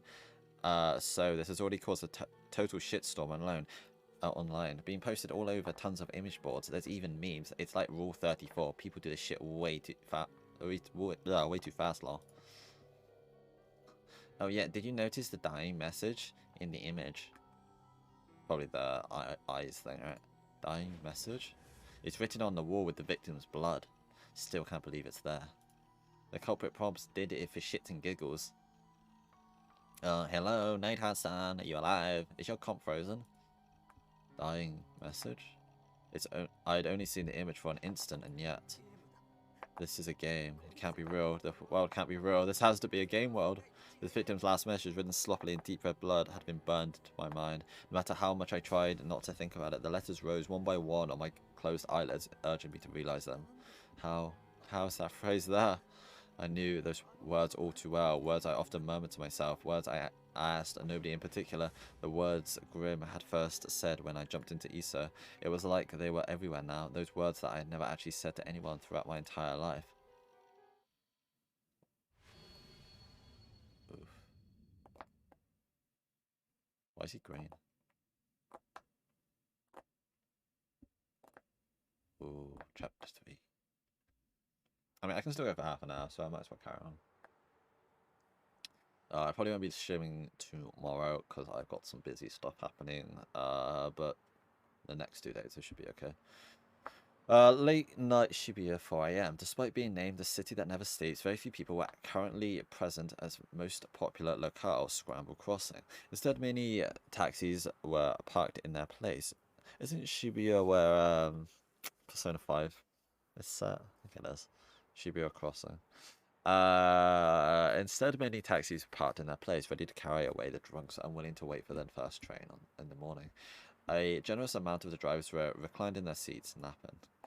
The more diligent drivers leaned against their steering wheels as their eyes stared idly towards the hotspots, the most frequent ones being Sentai and the 107 building. However, they were not trying to ascertain whether or not any of the passersby were actually potential customers. Instead, they focused intently on the movements of the sanitation workers who had arrived about 30 minutes before. The 5 to 6 men were thought to be sanitation workers due to their yellow armbands, each of which had sanitation reporter written on them. It was very likely that without the armbands, no one would have recognized them as such, for there was something particularly odd about the men. They were all wearing black suits. Furthermore, ever since their arrival, they had yet to show any sign of cleaning at all. Instead, one man held a strange instrument resembling a pendulum, and the surrounding men appeared to be measuring something. This was not restricted to just one area, however. From the center of Scramble Crossing to the very edge of it, they left no spot untouched, writing all their findings down on various scraps of paper. Even though they were taking measurements from directly beneath the traffic signals, silently observing the movements of the pendulum, at last the instrument let out a small chime. Location L28, 0.62 Mega GE, the highest score yet. It's risen 38 points higher than last month's, just as expected. But there was no one present in the early morning Shibuya to pay attention to the odd mumbling and behavior. The taxi drivers would speed off as soon as patrons boarded their cars, quickly forgetting about the mysterious sanitation workers. The drunks were hardly conscious, leaving them unable to see anything around them to begin with. Female nightlife workers who had clocked out, finally free from the stress of smiling at repulsive drunkards, jumped into taxi to get home as soon as possible. Thus, not a single person was about to notice that, and the government had not scheduled any plans whatsoever for cleaning to take place that morning.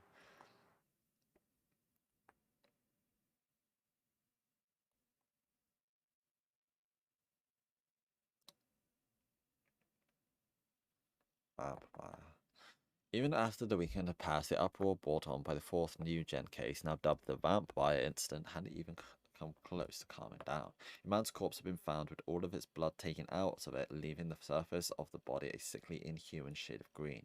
That's why it's green. It had been discovered in a bathroom at Shibuya Station, a part of the Oh god, that was in public. Oof. In addition, it was uncovered that a photograph of the corpse had been posted to an online auction, and considering the abnormality and brutality of the murder, it was inevitable that both the mass media and at channel jumped on it. Is that like the very first NFT?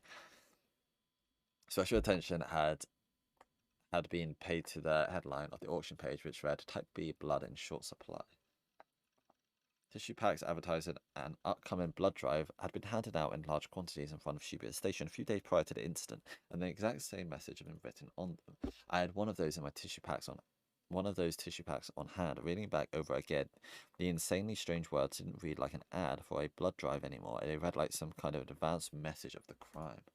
The police had supposedly been searching for the part-timers handing out the tissue packs, but they had yet to find any of them. Oh, that's kind of cool. What the fuck? That's just like a real photo of someone there. That's weird. It's Serotan. However, there was one area where vampire differed pretty heavily from the previous cases. While there had already been elements of it in the crucifixion case, the intent for it to be a theatrical crime was much more obvious with this one. These are like, I feel like these are more like photos now. A few media outlets have been clamoring for the increased police presence via patrols or for a late night curfew for people under 18. But the number of young people visiting the city showed no signs of declining. They were just as packed as usual, with people flying every nook and cranny of Sintagai and Scramble Crossing.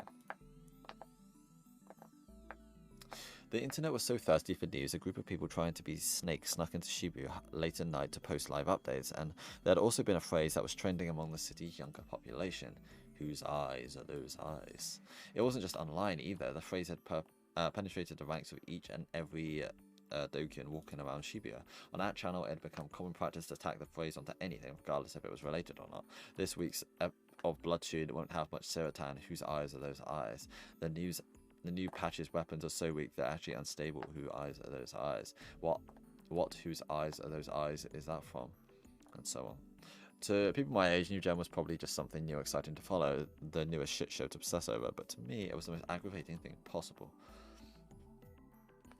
Regardless, a whole 3 days had passed since the vamp bite case, so I'd been able to calm down a little. Of course, there was still a nagging uneasiness in the corner of my mind, but by losing myself in ESO over the weekend, I've been able to temporarily forget about all that irritating, inexplicable garbage. Even though I had to go to school today, I've been able to get through my classes by either sleeping through them or thinking about the stats and frame data of ESO's rarest items. I guess I'd leveled up a little bit.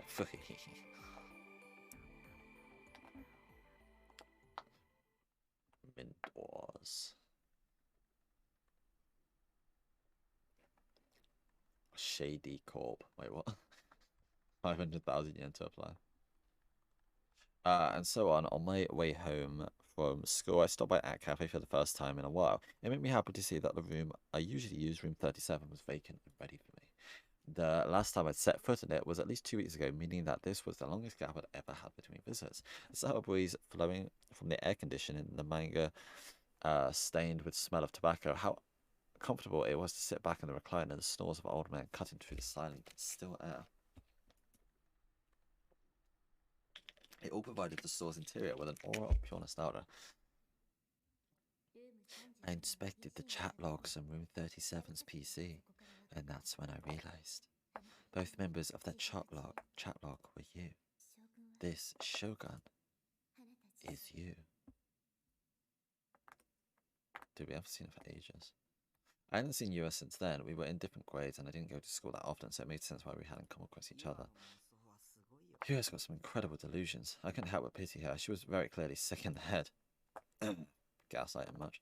I'd be better off just leaving her be. Besides, meeting her at all had been a freak. Meeting her at all had been a freak accident. Over the past 2 weeks or so, I've been dragged in all sorts of random bullshit. Before then, my everyday life had been completely vanilla, and Misumi-kun was pretty much the only one who talked to me. So what was it that basically nothing but weird, inexplicable bullshit had been happening to me recently? I wanted to avoid thinking about that garbage as much as humanly possible. The dying message just had to be a coincidence. The words were all pretty common after all, and if I had thought of it, there was no reason why someone else wouldn't have been able to do so as well. I had no interest in who that message was aimed at. No, I couldn't be interested. That was what I told myself anyhow. Suddenly, something started ringing nearby. I dropped it up in surprise, and a shudder ran through me as I stayed rooted in my recliner. It was the sound of a phone ringing, but whose was it? guessing it's yours, my dude. Because the store was so quiet, the electronic sound rang out all the louder. I looked around, but couldn't locate a phone anywhere. Wait, maybe it's...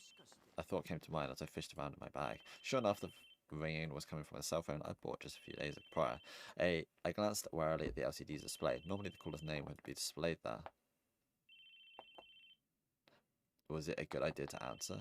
I didn't like talking to people that much, so probably not. Who the hell was calling me anyway? I hadn't told anyone my phone number yet. I think this is like a bait and switch. I think this is I reckon this is just his mother. The only people who knew it even existed were my family, with none of these nosy ass making sure to put them in my address. But okay, never mind. When one of the people registered in my address book called, their name should display, meaning whoever was calling wasn't a family member. So who was this? The phone kept on ringing persistently. The people who had phones usually force people to listen to the ringing for this long. I never used one of them before, so I wouldn't know, but it was incredibly annoying. To suddenly invade someone's privacy like this, cursing them with an obnoxious ringing until they picked up. A socially acceptable way to invade someone's privacy. That was exactly why I didn't want one of these stupid things. Oh, it stopped. Relieved, I checked the screen again. Missed calls. 1 was displayed on it. I had no interest in returning this rando's call to it, so I decided to leave it be. It'd be a pain in the ass if this happened again in the future, so I really should figure out how to set up my voicemail.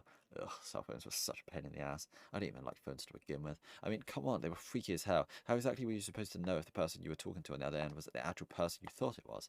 With how prevalent fraud was nowadays, were people actually taking proper measures to make sure they were talking to the right person?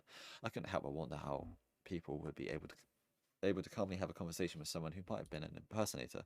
Even if I understood the gist of how it would, it was hard for me to believe that my voice could somehow reach distant places through a phone line.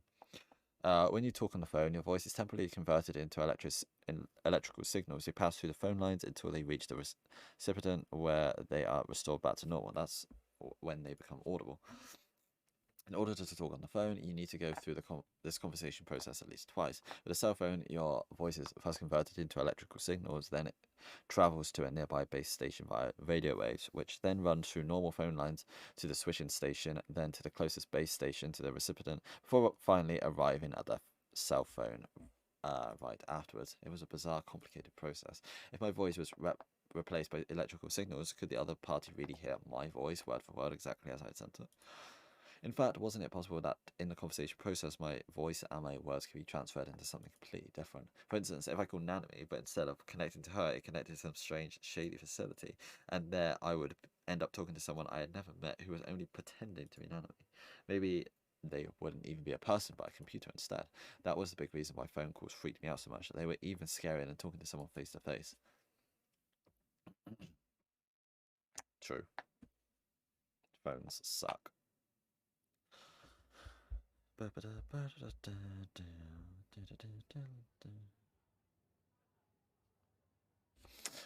I logged into ESO as Lieselot, as was often the case, 3 hours passed by in the blink of an eye. It had been 2 weeks since I last used her, but she made for a pretty good support, so I was feeling pretty satisfied. I left that cafe in a good mood and started heading home. Syndigo was as packed and noisy as usual, which irritated me. The bright lights illuminating the streets from the various shops made it hard to believe it was nighttime. And at the end of the well-lit road, despite the crowds, I clearly saw her, causing me to stop dead in my tracks. Is this going to be, Ewa? That one girl. Oh, it's her. Was she the one at school? I think she was, right? And I'm guessing she was also the one that was in the street, like, yesterday.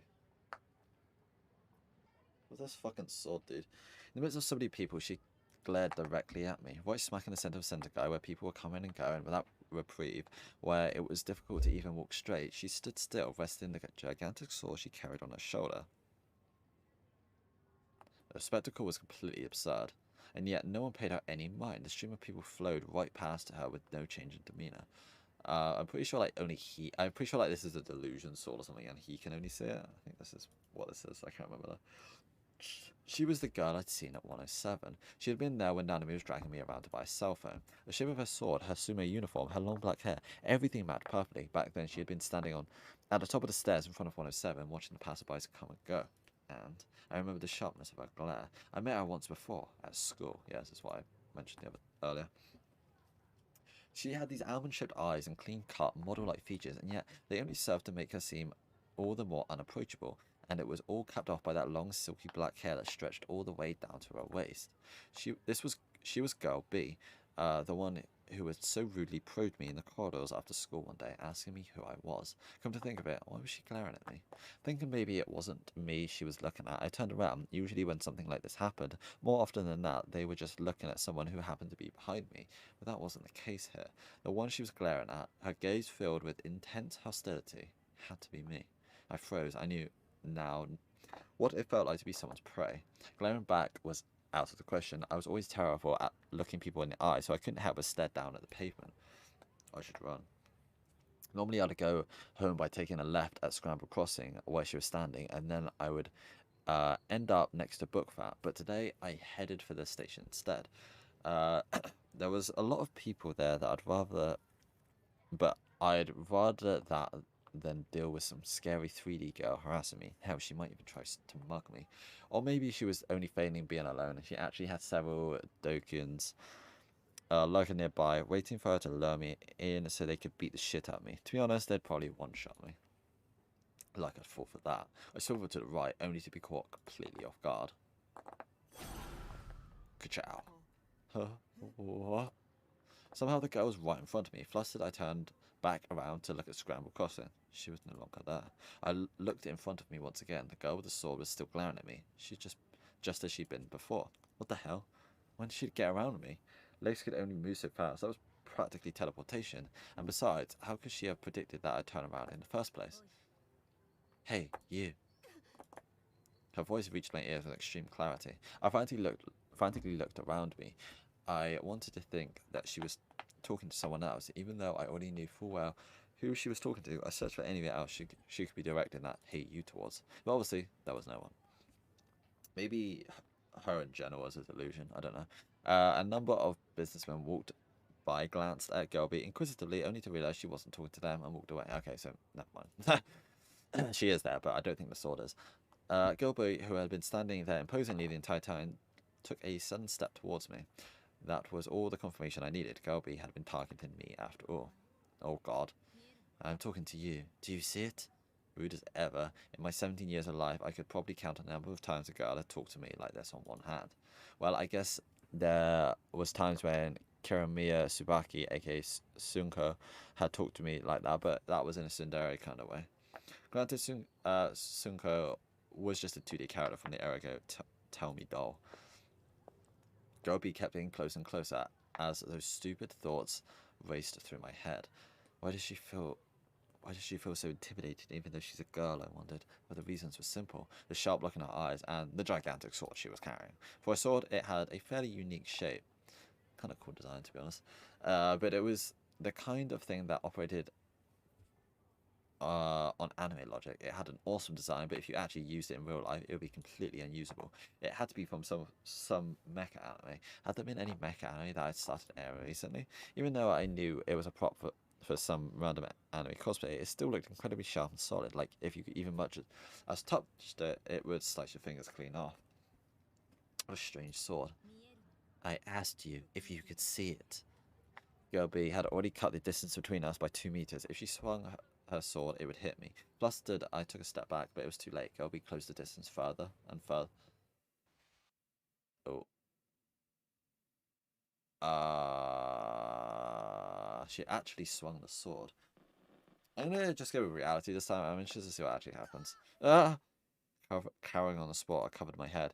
If I hadn't dodged it, it would have hit my head for sure. I doubted it would have cut me, but with that kind of force behind it, it would have given me a concussion and permanently dented my skull. I hated pain.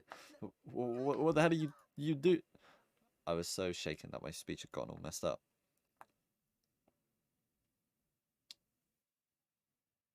Gobi looked down at me coldly.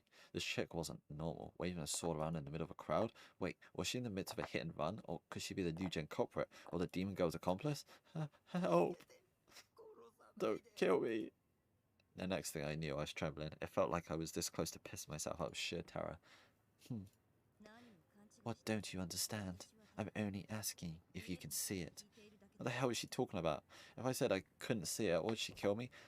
How was I supposed to answer if I didn't know what I was supposed to be saying? Calm down. I'll ask again. This sword, this die sword, can you see it? Huh? Die sword? Yeah, it's like the dimension sword or some shit. I vaguely remember this, but not really. It's the first time I'd ever heard that word. It had to be referring to the sword she was holding, but I decided to just nod. I mean, I obviously could see it. There'd be something wrong with me if I couldn't. Lugging around a sword that large and conspicuous, and in Sentai no less. I'd be willing to accept it if this was a Kiba, but in Shibuya of all places? I see. So you two have been gathered. Gathered? Whom? By whom? And the very least, I was definitely here voluntarily. Have you seen an error before? In Japanese, please. What? A teasing phrase used online message boards to tell an incomprehensible poster to please post comprehensively. Was what I wanted to say, but unsurprisingly I wasn't brave enough. Again, if I said the wrong thing, she'd probably stab me, so regardless, this chick had been spouting nothing but nonsense ever since she'd first opened her mouth. Tell me if you see one. After she said that, Gobi turned around. Her skirt fluttered in the breeze, and I could almost see her panty. I hardly shut my eyes. Aoi. Oh, I fucking hate that fucking name. It's like Aoi. Aoi. It's like all the vowels in once, but I don't. I'm Aoi Senna, a third year. Please be called Senna, not Aoi. I'd fucking lose my mind if I have to say that 100 times. You'll find me on the train in front of the station. I opened my eyes. The girl calling herself Senna. Oh, thank God, she's just called Senna. Oh, thank the Lord. Praise Jesus. The girl calling herself Senna had vanished. I was completely stunned, and it wasn't until I arrived back at my base that I realized that I hadn't understood a single goddamn word she'd said. Yeah, you were supposed to meet her. Dumbass. Not as bad as my name? Yeah, but you're just Strobolog. Like, Aoi is like more awkward to say. Like, I know I say your name wrong, but like, I'm never gonna say it right at this point. Despite everything going on, I had to go to school 3 times this week. Somebody kill me. Unless you mean like your IRL name or whatever. Alright, about 5 minutes. 5-6 minutes. A mysterious screech resounded from far away. The sudden nature of it made me jump, and when I looked in the direction it came from, I'm guessing it's an enemy. Yeah. Shit. Oni-chan! Nanami rushed towards me with staggering speed. I tried to run away, but it was too late. She'd already circled around me and blocked my path. She always did have amazing reflexes. Who is that call then? Was this her? Is this going to be talking about it now? But like, she would have entered her own phone number, so. Hey, why'd you try and run away when you saw me? Maybe because you're incredibly annoying. Jeez, you're always so quick to clam up like that. No matter why she decided to go to Sume of all places, that decision had done nothing but cause me endless pain and suffering. Whenever she ran into me on the way to school, she always stuck a nose in my business without fail. Hey, do you like your new phone? Are you using it? Let me guess, probably not, right? It's been days and days since we bought it, but you haven't called home a single time. That's how I know. Doing my best to break free, I started speed walking, but Nanny was determined to keep up. You could at least call home and let us know you're alive, you know. That's why we bought it for you in the first place. And if you can't bear to, do that for whatever reason, you can call me. Because Mum's worried about you. Have you been eating right? Ugh, why'd I even ask? You've probably been suffering off nothing but stuff in the convenience store. I knew you'd be hopeless living on your own. Just come back, you butt. Do you have any idea how I feel when I come back to check up on you? I'm always worried about you. I just can't help it. Shut the fuck up! What the hell is your problem? Are you my mum or something? Stop talking about shit like this when we're on the side of the road. It's humiliating. I had already been feeling like shit, yet this bitch had somehow managed to come along and make me feel even worse. She's the real murderer, huh? There was nothing on this earth more embarrassing than walking to school with your younger sister. The situation came about quite often in Erege. Hell, I'd always longed for it to happen to me, but Nano is nothing compared to 2D little sisters. Less than nothing. Damn it, world. Give me a cuter younger sister. Alright, bro. Chill out. A slightly tense atmosphere hung in the air between us as we walked side by side towards school. I looked at Nanami to see if there was a chance of escape before we reached the gate. Even though she had been yammering on and on just a bit ago, she had fallen completely silent, now walking with an absent-minded look on her face. Even looked like her eyes weren't really focused on the road, but that was probably just my imagination. Her footsteps were unsteady. Something must be wrong with her, I suspected. She kept on swaying back and forth, and about a moment later she stumbled right onto the road, right as a car came racing towards her. Oh shit. Hey, watch out! Panicking, I grabbed Nanami's arm and yanked her back. The horn of a car blared as it sped by. She barely just avoided getting run over. What the hell are you doing, dumbass? Huh? Huh? Nanami blinked a few times and tilted her head to the side. Why did I do that? Huh? I was at a loss for words. She was an honest to God fucking idiot. She didn't even understand her own actions, and for this record, that wasn't Murray, not even close. Seriously, what are you doing? Are you trying to get run over? Oh, was there a car? Yes, there was a car. What was up with this total fucking ditz of a sister? Hey, big bro, that whirring sound just now, didn't you hear it? What was she talking about? I hadn't heard jack shit. When I heard that sound, my head went all fuzzy for some reason. And over there. Nanami pointed at the corner of the road. I saw Mum and Dad. They were calling me. When I looked to where Nanami was pointing, I didn't see our parents. Instead, I saw a creepy man standing in that exact spot. He wore a plaid shirt, fingerless gloves, jeans rolled up at the bottom, and white sneakers. He had a rucksack on his back that was filled to bursting. He looked like an otaku plucked straight from Akihabara. Capping off his outfit, he was holding a video camera in one hand. Did he have a voyeur fetish or something? Hey, don't point at strangers. God, what a rude ass sister. Besides, wait, what? Don't point at strangers. God, what a rude ass sister. Oh, I thought he was talking about, like, don't point the camera. He's on about her. Besides, it made no sense for our parents to be here in the first place. They lived in, oh, Jesus Christ, Shimo Kitazawa, after all. That's so weird. I knew I heard my name. The man started looking our way. Then he pointed a camera lens at us. What the hell was wrong with him?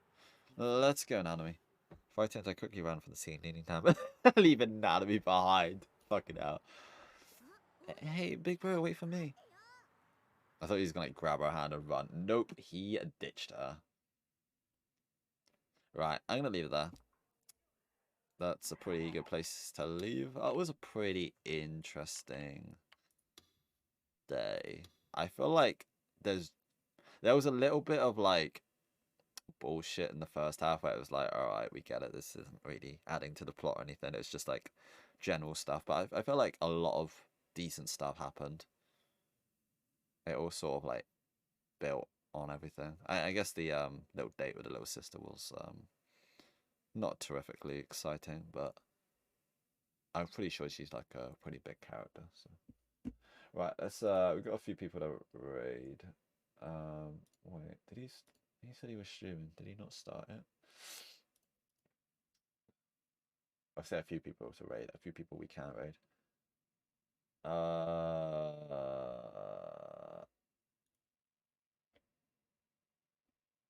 Alright, we're going to raid Pickle again.